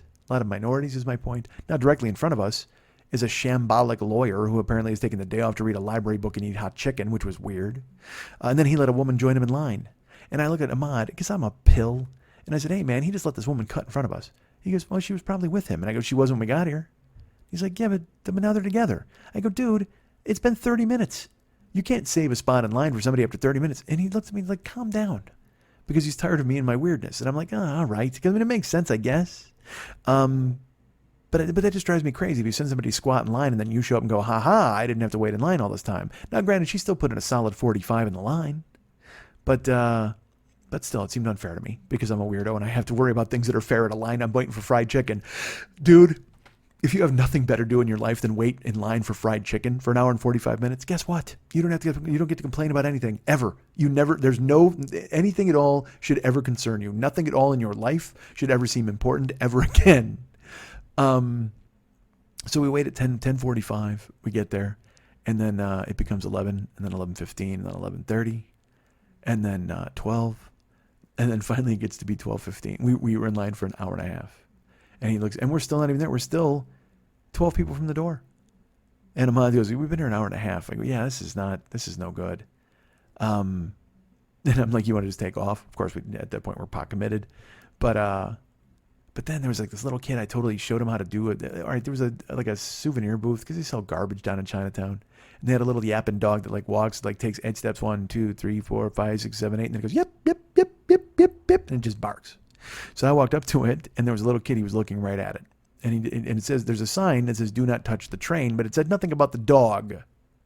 So the dog, he does his little 8 steps, and then he goes to open his mouth, and I put my finger in his mouth. And every time he went, yip, yip, yip, I just went, ow, ow, ow, ow, ow, ow, ow, ow, ow, ow, ow, ow, ow, because he was, biting my finger. Hilarious. I wanted the kid to laugh. The kid laughed. And then I took my finger out of it. And then this kid decided, well, if that adult can go, and because I was just trying to entertain him. I just want to make him laugh and go, hey, look, this is funny, right? This little dog bit my finger. Ha ha. He decided that he was going to shove his fingers right down the dog's fucking throat. I don't know to make it throw up my finger or what the fuck he was doing. But all of a sudden, like I said, there's a do not touch sign by a train, but there wasn't a do not touch sign by the dog. But this kid is 2. He can't fucking read. So he just starts touching the dog and the other dog and the train and the fucking fidget spinners and everything else that's on the goddamn shelf. And the ancient Chinese lady behind the counter, she can't fucking be bothered to help him. So she's just fucking staring, and he's touching everything. And I think he broke like 2 or 3 things. He must have. He was a fucking little boulder kid, just fucking rampaging. And I looked at him out and I'm like, yeah, I just told that kid to basically break everything. He was like, yes, you did. I go, but there's a sign that says do not touch. He goes, he's 2. He can't read the fucking sign. I go, his mom's right there. She should step in. Because I like hanging the responsibility on his mom after I showed the kid it was okay to touch the dog, because I'm awesome. But it passed another 6 minutes in the fucking 2-hour line for chicken, goddammit. So we get to the front of the line. Howlin' Rays is an amazing place. It is popping like no other. There's like 10 dudes just making chicken. There's one woman in the register. She's extremely calm. Everybody else is doing a fucking conga line and jumping and cooking chicken and yelling and saying your name and giving you a fist bump and posing for selfies and taking your photo. It is less a restaurant than it is a carnival ride with chicken. It was really fun, and That is the kind of place that could be a misery factory, because it's fucking 12 dudes working in close quarters amidst 1,000-degree peanut oil in a small fucking tiny closet of a brick and mortar space in Chinatown. No ventilation, no windows, and a ton of people who could be pissed off as they wait for their fucking chicken for an hour and 45 minutes. But then when you get to the door, A, you're so happy to be in there, and B, they make you feel like you just showed up at your fucking family's house for Thanksgiving, except you like everybody. They start asking your name, they're dancing, they're singing, they're giving you fist bumps, they're fucking, hey man, what'd you order, what'd you get, oh it's good. And Ahmad and I were going to eat there, so we sat down at the counter. We were trying to decide what to order in line, and he goes, hey man, I'm not getting like the hottest chicken. I'm getting, because they had country, then they had mild, then they had hot and extra hot, whatever, all these fucking measurements. But the hottest measurement was Howlin'. Now, extra hot was before Howlin', and it says, you've been warned. Howlin' just says, like, we're not responsible, 10 plus plus plus. I can't remember the phrase it used. But we're in line, and I said, well, I don't want that either, man. I want to eat my lunch and fucking enjoy it. I'm not here for a fucking torture device. And he said, well, what are you going to get? I said, well, I'm getting dark meat. I'm getting a leg and a thigh. And he's like, well, I can't decide whether to get a skinny breast or to get a full quarter bird, which is with white meat. And I said, well, just get a quarter bird, dude. Because here's the thing. I keep talking him into shit because he goes, well, maybe I shouldn't. Then I go, come on, you're in Los Angeles. Like, that's the kind of the theme. Every time he thinks he's not going to do something, I go, come on, you're in LA. And so then he winds up doing the thing that I said, because I'm apparently a bully. I'm a West Coast bully. But then he winds up having a good time. He doesn't regret it, but I made him do it when he was still hemming and possibly hawing. So he goes, oh, I'm not getting it like a ton of heat. I don't want country. I go, well, I'm getting mild. Like, I want to enjoy my fucking lunch. And he goes, all right, well, so I saw my. He goes, well, then why don't we get a half bird? Because it was 9 for a quarter chicken white, 9 for a quarter chicken dark, but 15 for a half a bird. I said, great, let's get a fucking half bird with mild. And then we got like a side of fucking coleslaw, a side of pickles, and then they had this stuff called comeback sauce. They had French fries. I mean, it's all this fucking amazing food. But I said to him, I go, look, I don't know if they do individual pieces, but we have to try the Howlin'. Because I don't know if I'll ever be back here. That's the most important thing. I mean, it's an hour and 45 minutes in line. I don't ever plan on doing that again, to wait in line for fried chicken. If eventually it's not as popular as that anymore, I would go back instantly and buy chicken. However, I'm not waiting in line again. I'm not, because again, I'm a giant dude. I'm probably right around 317 these days. And so I told him, I'd sit down a couple times or stretch, and he'd be like, you okay? And I go, yeah. I go, people don't understand that when you weigh this amount, it's not like you even have to do anything. You're basically deadlifting 317 pounds just by standing up. And then to stand up for an hour and 45 minutes in a fucking line just to eat. That's the irony of the entire fucking thing. Hey, fatty, why don't you go stand up for why did you deadlift 322 pounds for 145 or an hour and 45 minutes just to eat fried chicken? It wasn't even like kale. I was there waiting for fried bird. So we get up there, and they had solo wings. And he's like, well, why don't we order the 3 wings? I go, see, I don't know if I want to do that, dude, because then you're going to eat a wing, I'm going to eat a wing, and then there'll be a 3rd wing left. I go, I don't want to leave, because I'm not going to eat 2 wings. There's no way, not if it's that hot. And so we thought about getting solo wings, and then I go, why don't we get this? And finally we decided, you know what, let's just get the hot wings. Let's get 3 of them. So we ordered the half bird. We finally get to the register. The woman's really nice. We get the half bird. We order the slaw. We order the comeback sauce. We order some pickles. We order, all that stuff. And then we go, hey, and we're going to get a box of 3 wings, Howlin'. And she stops ringing stuff up, and she looks up. She goes, okay, 3 wings, Howlin'? We said, yeah. She goes, all right, we have to have a talk, which is probably not good if you're in a restaurant and someone who works there decides to try to talk you out of something that you've ordered. And she says, listen, and she has a rehearsed speech, but she literally says, hey, the Howlin' is the hottest thing we've ever made. It has Carolina Reapers. It has Scotch bonnets. It has Thai chili. I think she said Thai chili. And we are guaranteeing that you will actually feel the burn for 2 days. It will burn your mouth, it will burn your face, and it will burn your hands, and you'll feel it for 2 days. Are you okay with that? Now, I think that's what she said, because all I heard was Carolina Reaper, 2 days. And Ahmad just went, yeah, we're okay with that. I go, yeah, of course we are. We wouldn't order if we didn't want it.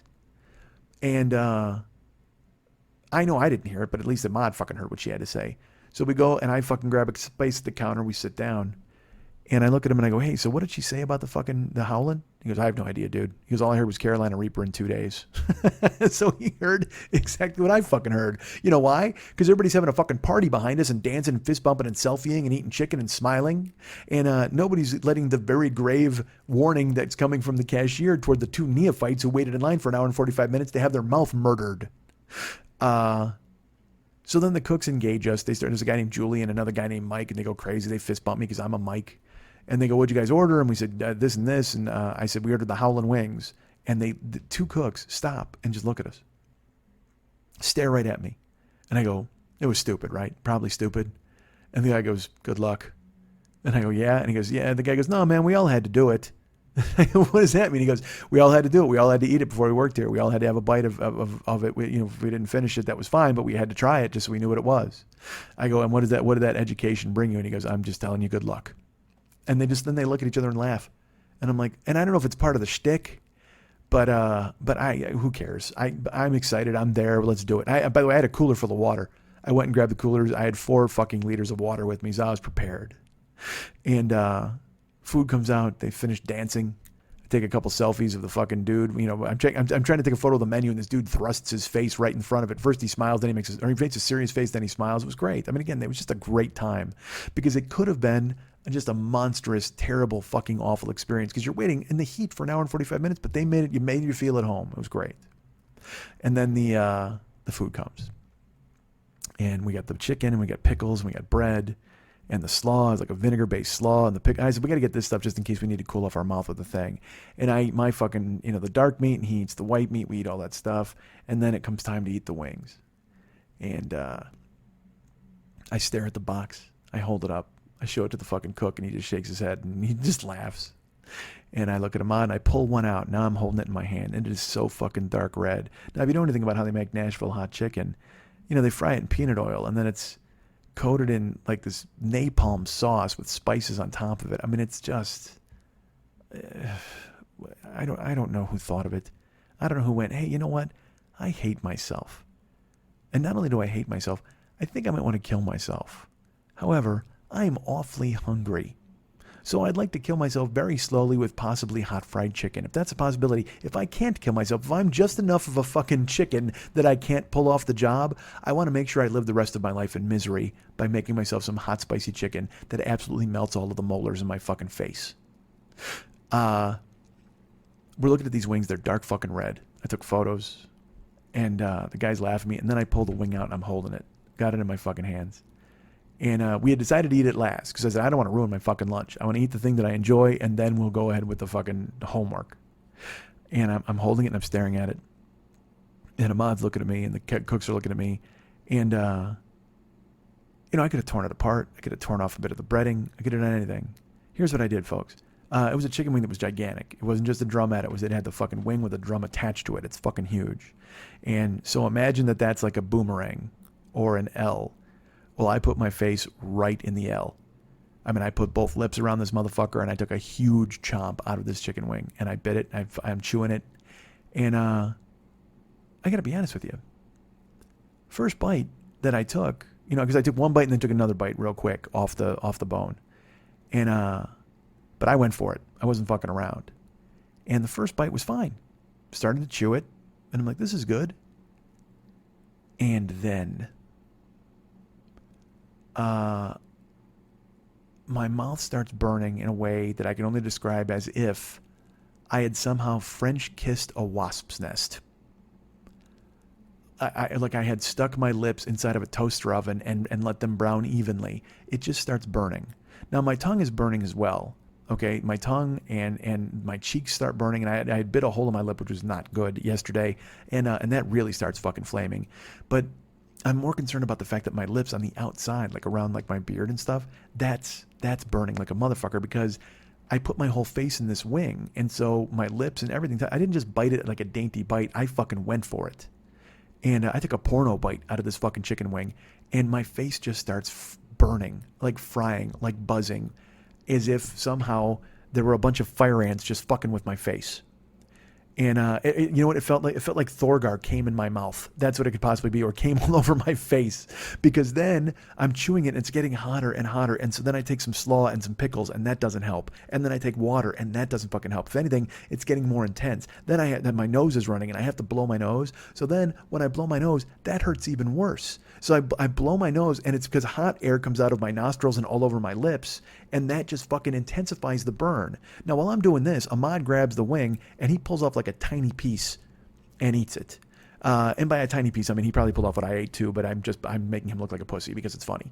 But I can't even notice what Ahmad is doing because my face is burning. I got to blow my nose. I'm drinking water. I chug a half a liter of water, and I'm eating the slaw and the pickles, and it's doing no good. My face is still on fire. But here's the best part, folks, because I'm a genius. I know you don't touch your eyeballs. All right, like you don't touch your eye, you don't touch your cock. That's exactly how it goes.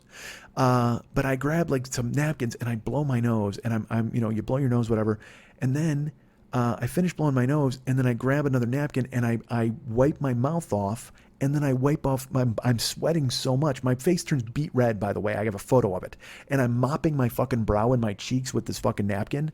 But what I don't realize, because I'm a genius, I wipe my mouth first after I blow my nose with this fucking napkin, and then I start mopping my brow and my cheeks and stuff.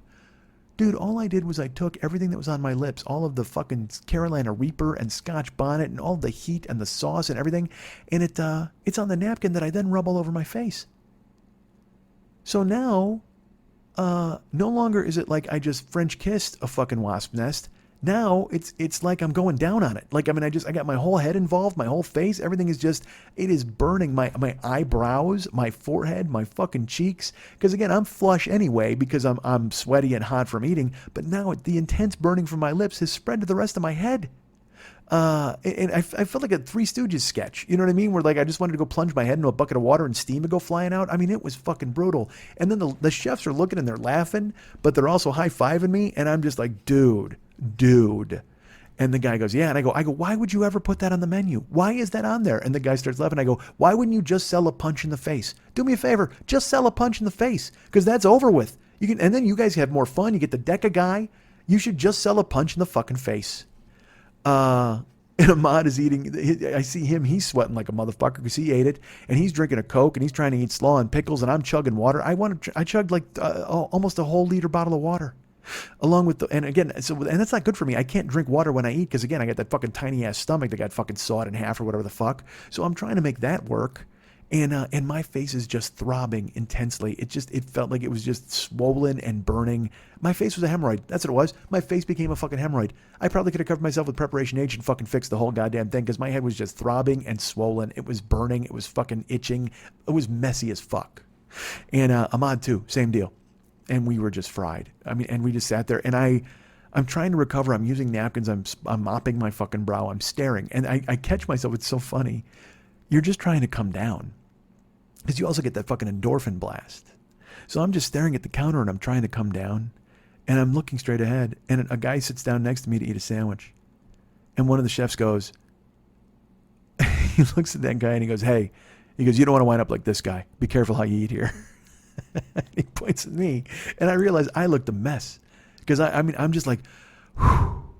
I look like I just survived some kind of fucking battle, and I've got that 1,000-yard stare because it was grim. And that dude laughs, and all the chefs are like, ha ha, and I'm like, ha ha, that's great. My face hurts so fucking bad, and it still hurts. It's nighttime now. The burn has gone away, but periodically it flares up in the hole in my lip or whatever, or on my eyebrows. It's still there. I was able to wash it off. When I got home, I fucking washed first I stopped at Burger King. It was a quarter to use the bathroom. I'm like, fuck you, I'll burn on the way home. But my face was burning, and then I got home, man, and I was out of it. Like my esophagus was on fire, and I was sweating still, even in my house, because it's 90 fucking degrees, 94 by my house. But I'm sitting there. I finally went and laid down. I came home. That's one of the reasons why I'm doing this fucking show so late, because I was going to record it in between then and the Dodger game. But I laid down to sleep. And I had the fan blowing directly in my face, like directly in my face on high. And I was out. I slept for like 3.5 hours. And I woke up and I was groggy. And I'm like, well, I can't fucking do this now. I got to go pick him up and go to the goddamn game. But I was fucking wiped out, dude. It was crazy. And again, it reminded me of Jill because like we used to go eat really crazy, fiery, hot shit. And I know she would have fucking put these wings down and would have laughed. And then she would have, taken him off to my high school reunion and served him to everybody. It would have been fantastic. That would have been fun for everybody. But it made me sad. It was like, again, this is one of the reasons I said the thing I said earlier in the fucking show, because I'm doing shit that I liked doing. Because, you miss, like I said, you got mad, and I am mad. I'm still mad. You get mad. But then sad comes along and trumps mad all over every time. Sad's going to beat mad in poker constantly, especially when you're alone and you're fucking thinking in the dark. And then especially when you're doing the things that you used to do, but doing with somebody else, even though it's not even like a girlfriend-boyfriend situation. But then you pine for that, and everybody ignore me because I'm alone, and now I'm fucking talking like a sap. And I'll tell you what, I had the burning face, and I still got it periodically. But then I went to pick up Ahmad for the Dodger game. And he gets in the car, and I'm like, dude, I fucking, the fan put me to sleep. He goes, what do you mean? And I go, I was so fucking sweaty. I laid down and the fucking fan put me out, even with a burning esophagus and like a grumbly fucking hot chicken stomach. It felt, literally I had a chicken coop just filled with fire. And I said, I couldn't, it knocked me out. Sleeping was the only thing that helped. He goes, I had a kind of a bad thing happen to me. I said, oh dude, no, what's happening? Are you okay? And he goes, well, I am now. I said, well, what happened? He goes, I got into my room and, there was a spot of chicken grease on my jeans, and I didn't think anything of it, so I took my jeans off because I was going to take a nap. And then he went to lay down, and I guess he had chicken fell on his pants and then sat on his thigh until he noticed it and he brushed it off. But the chicken grease was still on his pants, but then that got on his thigh. So then when he laid down, he kind of crossed his legs. And here's the exact phrase Ahmad said to me. He goes, I got into bed and then I crossed my legs, and I got Carolina Reaper on my balls. And I was like, what? He goes, dude, I'm just laying there. He goes, you know how, like in a cartoon where somebody's burning and they don't realize it? They just smell smoke and they're like, wow, it smells like somebody's smoking some hams or something. And then all of a sudden they're like, yeah, and they freak out because their fucking balls are on fire. He goes, that was me. He goes, it was just, he goes, that's how fucking potent that's. I go, well, dude, I know it was potent. My fucking face is still on fire. He goes, well, yeah. He goes, there was just a spot. It was obviously there was chicken skin on my leg and it soaked through my pants and got my thigh. And then when my thigh touched the rest of me, he goes, my balls were on fire. He goes, I goes, what'd you do? And he goes, well, luckily I got a freezer. He goes, I went and got a shirt and I wrapped ice in it and I held it on my balls so I could go to sleep. I went, dude, that's a fucking tragedy. I go, I thought I had it bad with a burning face. He goes, yeah. He goes, I'm here. I take my pants off. All of a sudden my balls are on fire. They're burning. I got to get ice wrapped in a shirt. I'm laying in bed. I'm laying there with ice on my balls. And I think to myself, Christ, I've been in Los Angeles for 8 days. And now I'm Mike. Thanks, Ahmad. That makes me feel fucking great. Not only does the guy come to town, but he turns into me, and then he's got the best story of the fucking week. So tune in next week for Ahmad's fucking, the 29-year-old boy, when he tells you about what else he did to his balls the rest of the time he was in fucking Los Angeles. You guys can get me at Mike at MikeSchmidtComedy.com. You guys can be my friend at Facebook.com/the40-year-old-boy. You can follow me on Twitter at Twitter.com/the40-year-old-boy. I'm at Instagram and at Snapchat at Mike40YOB. Find me in those places. Send me some photos. Send me some stories. Send me some notes. Like our friend DJ Cat Keyboard, or our friend Amanda, who I've talked about before. Or my friend Clue a Lot on Snapchat, who sends all sorts of videos. So please reach out and find me. I'm there. Mike40YOB on Instagram. Mike40YOB on Snapchat. Go ahead and find our friend David Hernandez. David Mex Hernandez is all of the music and the artwork for this show. You can find him at Facebook.com/David Mex Hernandez. Be his friend there, please, and see all of his Mex memes and things like that. But if you can go to artbydmh.com, I'll love you forever. And if you buy something, forget about it. I'll do whatever you say. Artbydmh.com, ARTBYDMH.com, allows you to go and deal with Mex personally and buy either custom artwork that you'd like made by him, or you can go ahead and have him write the... hold on, my printer just made a noise. Sorry. You can get custom artwork that you want, and he will go ahead and do that. Or you can buy one of his Valscapes or his Gycons. He's got all sorts of artwork on display at artbydmh.com. Buy it today. Have it sent to you tomorrow. Display it Saturday. Take it down on Sunday. Put it in your garage on Monday. Forget about it forever on Tuesday. But it doesn't matter because Mex has your money. Go to artbydmh.com. Buy something, for fuck's sake. Please remember our friend Giovanni Giorgio Peluso, super fan Giovanni, not super fan of me, but super fan of others. He's got his own show, Pod Gods. He's got his own show, The Loveline Stuff, that he goes in and compiles and does the hard work. You can find him at facebook.com/Giovanni Giorgio Peluso, or just search My Friends if you don't want to spell the whole thing. Just look for Giovanni and become his friend. Tell him how much you enjoy him and all of his work and the things that he's done for this show, and he'll be happy, and so will I. Ryan Dirks is the web guy for this show. Go ahead and find him at facebook.com/Ryan Dirks. Let him know what's what. And my friend Lily Von Stupp is the producer of this show. And you can find her at facebook.com/Lily Von Stupp. She's available there for friending. I think from what I understand today, she had a rash of unfriendings. She may have let people go, or I don't know what the fuck happened. I just saw it, one of her many posts on Facebook today, where she let the world have it, man. She gave it the old once over. They gave it the old twofer. But you can be the next person that she friends and unfriends if you go to facebook.com/Lily Von Stupp and become her friend there. She's on several different Twitter accounts, twitter.com/Lily Von Stupp, twitter.com/MNTs, twitter.com/HollywoodBQFest, and twitter.com/Boudini. But if you'd like to write her a personal note, I'm going to advise you don't discuss politics in any way. I would also tell you maybe you don't send her a GIF because they hurt her eye. And if you want to write her a personal note, just write her a note that says, "Hi, I love you." How about that? That's it. Nothing else. Don't push your fucking luck. Write her a personal note that says, "Hi, I love you," and sign your name. You can find her at Lily at burlesque411.com. That's Lily, Lili, at burlesque411.com.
I don't mind.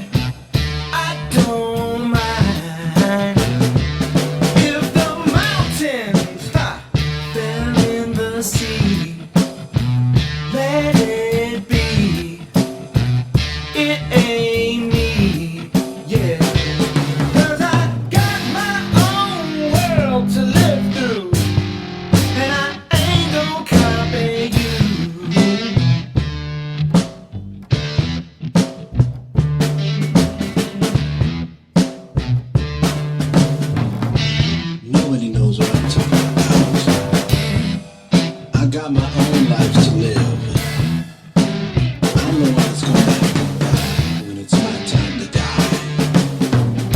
So let me live my life the way I want to.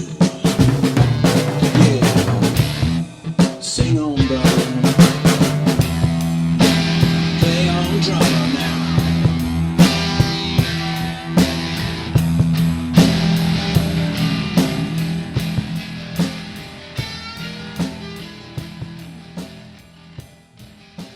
Want to remind you folks about the Monday Night Teas every Monday night at the 3 Clubs on Vine at Santa Monica.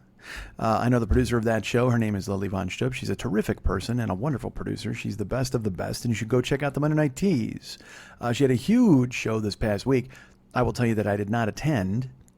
As I mentioned, I was there for 2020, which I'll talk about in just a second, but my friend Ahmad was like, that might be a bit much for me to go see a lot of labias. And I was like, all right, man, I get that because, it's not his custom or his culture. But so we decided not to do it. We released the seats, and then Lily was able to sell them and turn away a bunch of people at the door. So I'm actually kind of happy because she got to make more money because, she was going to comp us, and fuck that. She needs money just like I need money. So by all means, buy tickets. That's my message to you guys. Please buy tickets. Go check out the Monday Night Teas. There's all sorts of upcoming dates. Go to facebook.com/Monday Night Teas, and you will get all of the information about who's coming and when they're coming. Follow her on Twitter at the aforementioned Facebook or twitter.com/MNTeas, and you'll find out who's going to be there and when. So please check those out and have a good time at the Monday Night Teas and see women as they throw a lot of their nakedness around and into your face, and you get to salute it thumbs up style like Fonzie. Or maybe you go fucking Action Jackson style, Craig T. Nelson. You go and like Vanity. She's like, I want a standing ovation. You go, you're getting one. Ha ha. Talking about Craig T. Nelson's cock. I know you sit there in your home right now and you're like, I never thought I'd hear about Craig T. Nelson's cock today. Or maybe on the flip side of that coin, you're like, finally, someone's talking about Craig T. Nelson's cock, right? So please check out the teas. Ha ha. And Craig T. Nelson's boner. So that's available. Go check that out and do that sort of thing. Like I said, 2020 was this week. I had a fantastic time. It was a great show. The show is, I'm not going to lie to you, it's a little flagging. We do okay sometimes with ticket sales, but sometimes we don't. This was another one of the weeks where we did not. Last month was, again, I think I told you, there were 3 people. This week there were 5. But, it's, and I do the best show that I possibly can for those people, and I think I'm funny when I do it, and it turns out okay. And luckily this week we had Emily Maya Mills and Dave Waite, and they went up and crushed it, and it was really a good time. And thanks to Tom and Tuba, our friend Tuba was there, and then, of course, Legit Tom and his girlfriend Geneva, and then Christian. Yes, I know all the audience members by name, and I'm thanking them individually. That's how pathetic it's become. So I will tell you this. There is a Monday night, a 2020 on Monday night, July 17th. My friend Andy Wood, my friend Hannah Michaels, they'll be there, and along with me doing stand-up comedy. And I'll be honest, I don't know if there's one in August because, Lily is, I don't know if that's a thing she wants to continue doing, and I don't know if she wants to continue working with me. And look, I don't know. I'm just talking. But I'm being honest. Right now, I know there's one in July, and I will tell you about any upcoming developments for August. But right now, I have nothing scheduled. So here's my thing. Come out to what could be the final 2020. How's that for a fucking rope in? That's exactly why I did this whole thing, was to try to convince you it might be the final one. So come out and check it out. July 17th. That's and it's the day before I leave for Toronto, which I'll get to in just a second.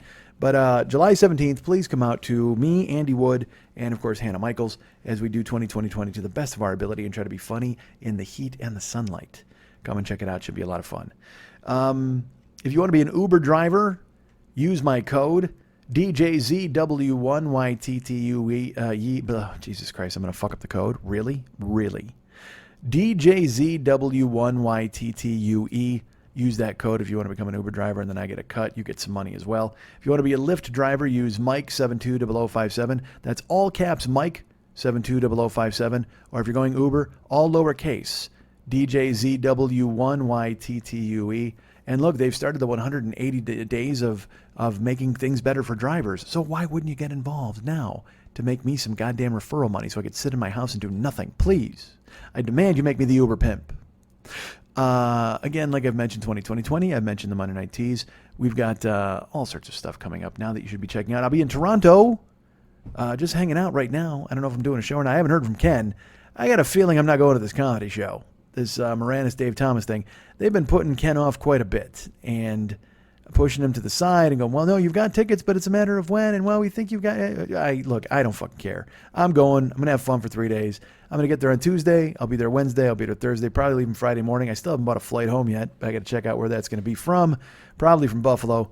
But I'll be there Tuesday, Wednesday, Thursday. If we want to hang out, we want to have dinner, we want to have lunch, we want to go to the Space Needle or whatever the fuck you guys have up there. If we want to go look at snow or polar bears, I don't know. It's Toronto. I know it's summer, but who cares? I'll be staying at Ken's, I'm pretty sure, unless he's completely bailed on that idea. Can you tell that I'm all of a sudden I think everybody's bailing on me because I'm that weirdo? I think I got anxiety or something. I don't know, fucking know. I'm teasing. Ken didn't bail on me, but I mean, I think if anything, he's even more embarrassed about the fact that they're giving him the runaround on these fucking tickets. Because every time he contacts me, he's like, Mike, I'm so sorry. Mike, I'm so sorry. I'm like, dude, it's not your fucking fault. I get it. Regardless, we'll have a good time. So I'll be in Toronto, like I said, the 17th, 18th, and the 18th, 19th, and 20th of this month. I'll be there hanging out. And if anybody out there is up for doing stuff, let me know. I'll be staying an hour outside of Toronto at Ken's house, so you'll have to shuttle me around or come get me, or Ken can hang with us if he wants to, and whatever you guys want to do. Let me know because I'll be in town, and I'm up for all of it. Please remember, if you go to MikeSchmidtComedy.com, we got the Joe Business page there, and we've got all sorts of stuff for sale still. Download sets, we've got T-shirts, we've got it's all the old merch, nothing new. I don't mean to fucking write it off like that, but it's there. And the most important thing, however, is the Amazon link. Please use the Amazon link. That would be great. A lot of people used it in May. Not as many people used it in June. So my point is, if you're going to use any sort of link for Amazon, please let it be mine. That's not a point, really. It's more of a plea. But you can, we get money, they get money, you get stuff. That works out perfectly. And again, like I said, it's not even like you're giving us money. You're buying shit you would need anyway. You just happen to use our link to do it, and we get a little taste off the top. Thank you. But it's always great when people support the Amazon link. So at the Joe Business page, please click on our Amazon link. And I should tell you this: they're getting rid of the Amazon stores at this point. So I will no longer have a 40-year-old boy store going forward. I don't know when that change happens. Pretty soon. Because we used to get a little extra if you bought something out of the 40-year-old boy store itself, but it was just a pain to fucking stock it and do all this other bullshit. And so, luckily for them, they saw that too, because in the reasons they wrote, they go, it doesn't really incentivize people to go and buy anything from your store. We realized this was a mistake, so we'll just have people buy anything they want through Amazon, just through your link. And I said, great, that works out perfect for me. So please use our Amazon link, buy a bunch of cool stuff, and we'll get money, they get money, and you get stuff. Please remember we have a sponsor for this show, our friend Jerome. Yes. I get to do the Morris voice every time. Jerome is at getthebutters.com. If you use the code 40YOB, 40YOB, you'll save on butters and balms and lubes and whatever the fuck else he's selling. Butters and balms and bombs and lubes and scrubs and masks and condoms and hand jobs. I don't know if all that other stuff is on there, but please, if you're going to buy them in one place, buy them from Jerome. Jerome's a hand job selling motherfucker from Michigan. That's who he is. So please go to getthebutters.com, use the code 40YOB, and get some lubes, some balms, some butters, some bombs. Be the best person you can be. Be the most fully scrubbed and lubed up, balmed and buttered person you could possibly be. And then watch the hand jobs come just rolling in. You wouldn't even have to ask for them. You wouldn't have to buy them from Jerome anymore. Just buy his butters, his balms, his lubes, and his bombs, and then just watch the hand jobs come rolling in.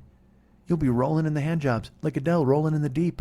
But instead of the deep, it's hand jobs. It's stupid. All right, so Amazon link. Remember, our YouTube channel's up. Go subscribe. Check out old videos of us talking and doing stuff. Or not videos. Well, it's audio videos, whatever the fuck. But go there. Thank you, Gio, for putting that page together. Subscribe. Hey, I found out how much revenue I've made over the 7 months it's been up. And, yep. Go ahead and sign up and try to watch some shows. It's interesting. It's I don't know how it works or what the breakdown is, but it won't hurt if you go there and subscribe and watch some videos. If you watch videos, that's even a bonus. I just want you to subscribe. I want as many subscribers as possible. It doesn't mean you got to do any of the watching stuff, but if you watch, that helps because that's how I get money. The subscribers allows them to let advertisers, whatever. I don't even fucking know how it works. I don't know the algorithm. That's why I hired Gio. But please go ahead and become a subscriber at the YouTube channel. And also, I'll pitch you this because why not? We have a Patreon page. You can become a patron of this show. And boy, after this week's show, why wouldn't you want to, huh? Why wouldn't you want to send me $1, as I said here, and whine about the fact I had to do with the show alone? And I don't get it. I'm that dude all of a sudden. But I'll straighten my head out and we'll fucking get it all figured out, folks. But please become a patron at the Patreon page. Thank you so much to everybody who's become a member or done that sort of thing.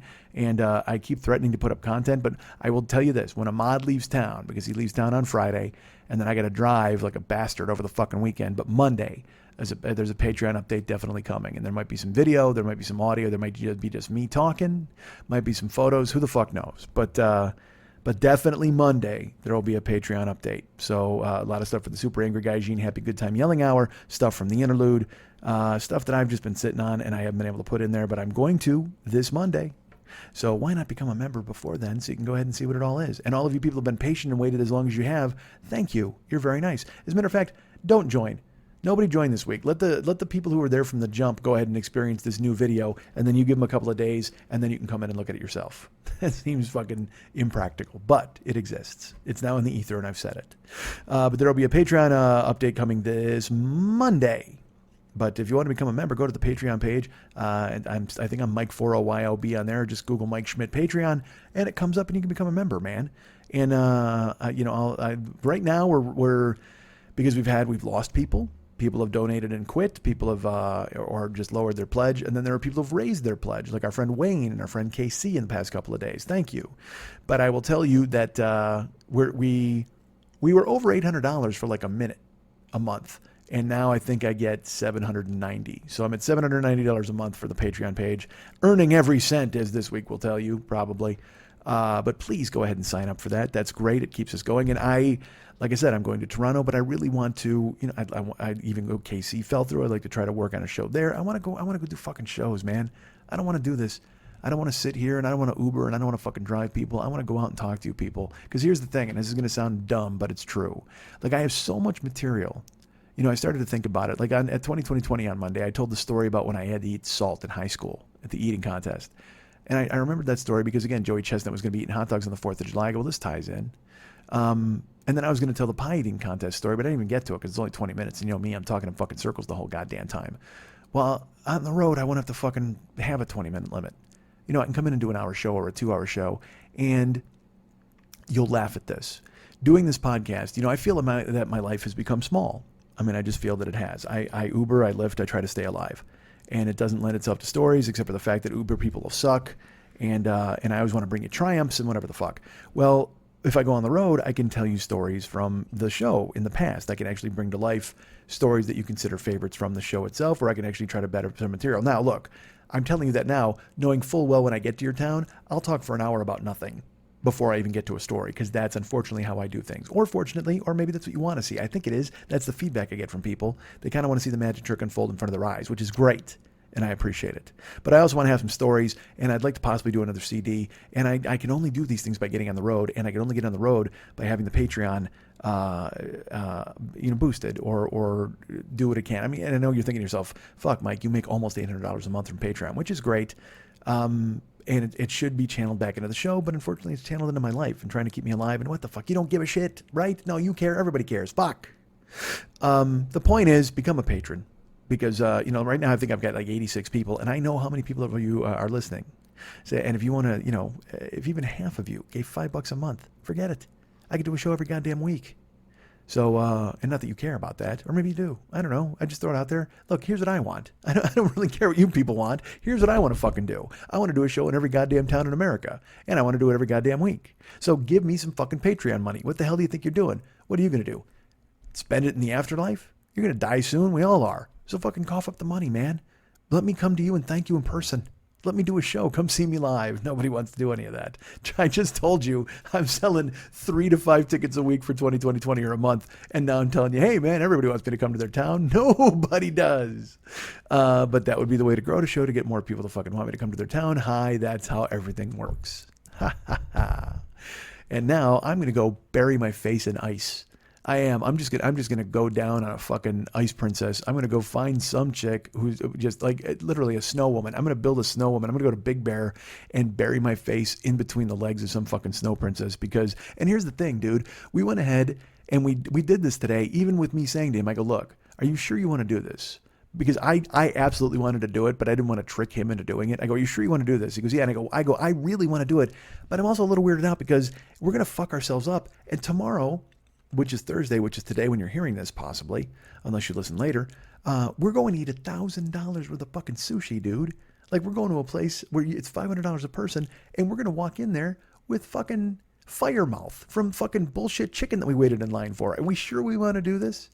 And he was like, well, I mean, we can, yeah, we should. And I go, yeah, we got to, right? We got to. If we don't now, we're pussies, because we already ordered it sitting in a box. I said, if we don't do it, we're total pussies, which was a great thing to say. But we did it, and we ate it, and now my face, like I said, it feels like I leaned into a blowtorch. You know, I used to work at a pizza joint. There was a pizza oven where there's like steam would come flowing, not steam, like heat waves would come out. Or have you ever turned a blow dryer on and just turn it right in your face instead of your hair? That's what my whole face feels like right now. Just like the most intense sunburn, but buzzing. Almost as if like your arm fell asleep, but it was sunburnt, so it's burnt and buzzing. My face is burnt and buzzing right now. And now tomorrow night, I got to go to Beverly Hills and walk in and try to eat $1,000 worth of sushi with a weird-ass swollen mouth. I'm going to look like those videos where the kid can't talk after the dentist. I'm going to be just putting sushi in my mouth. It's going to be falling on the ground. I can't control my fucking mouth because I'm all fucking burnt up.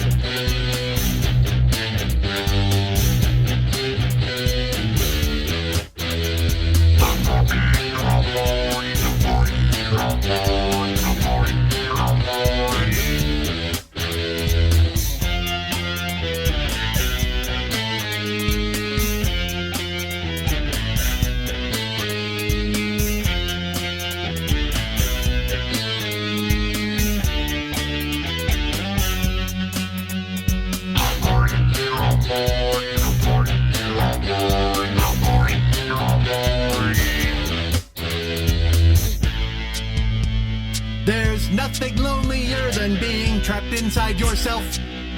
It's easier to hide when you pretend yours a knight. Women love a guy with a giant neck.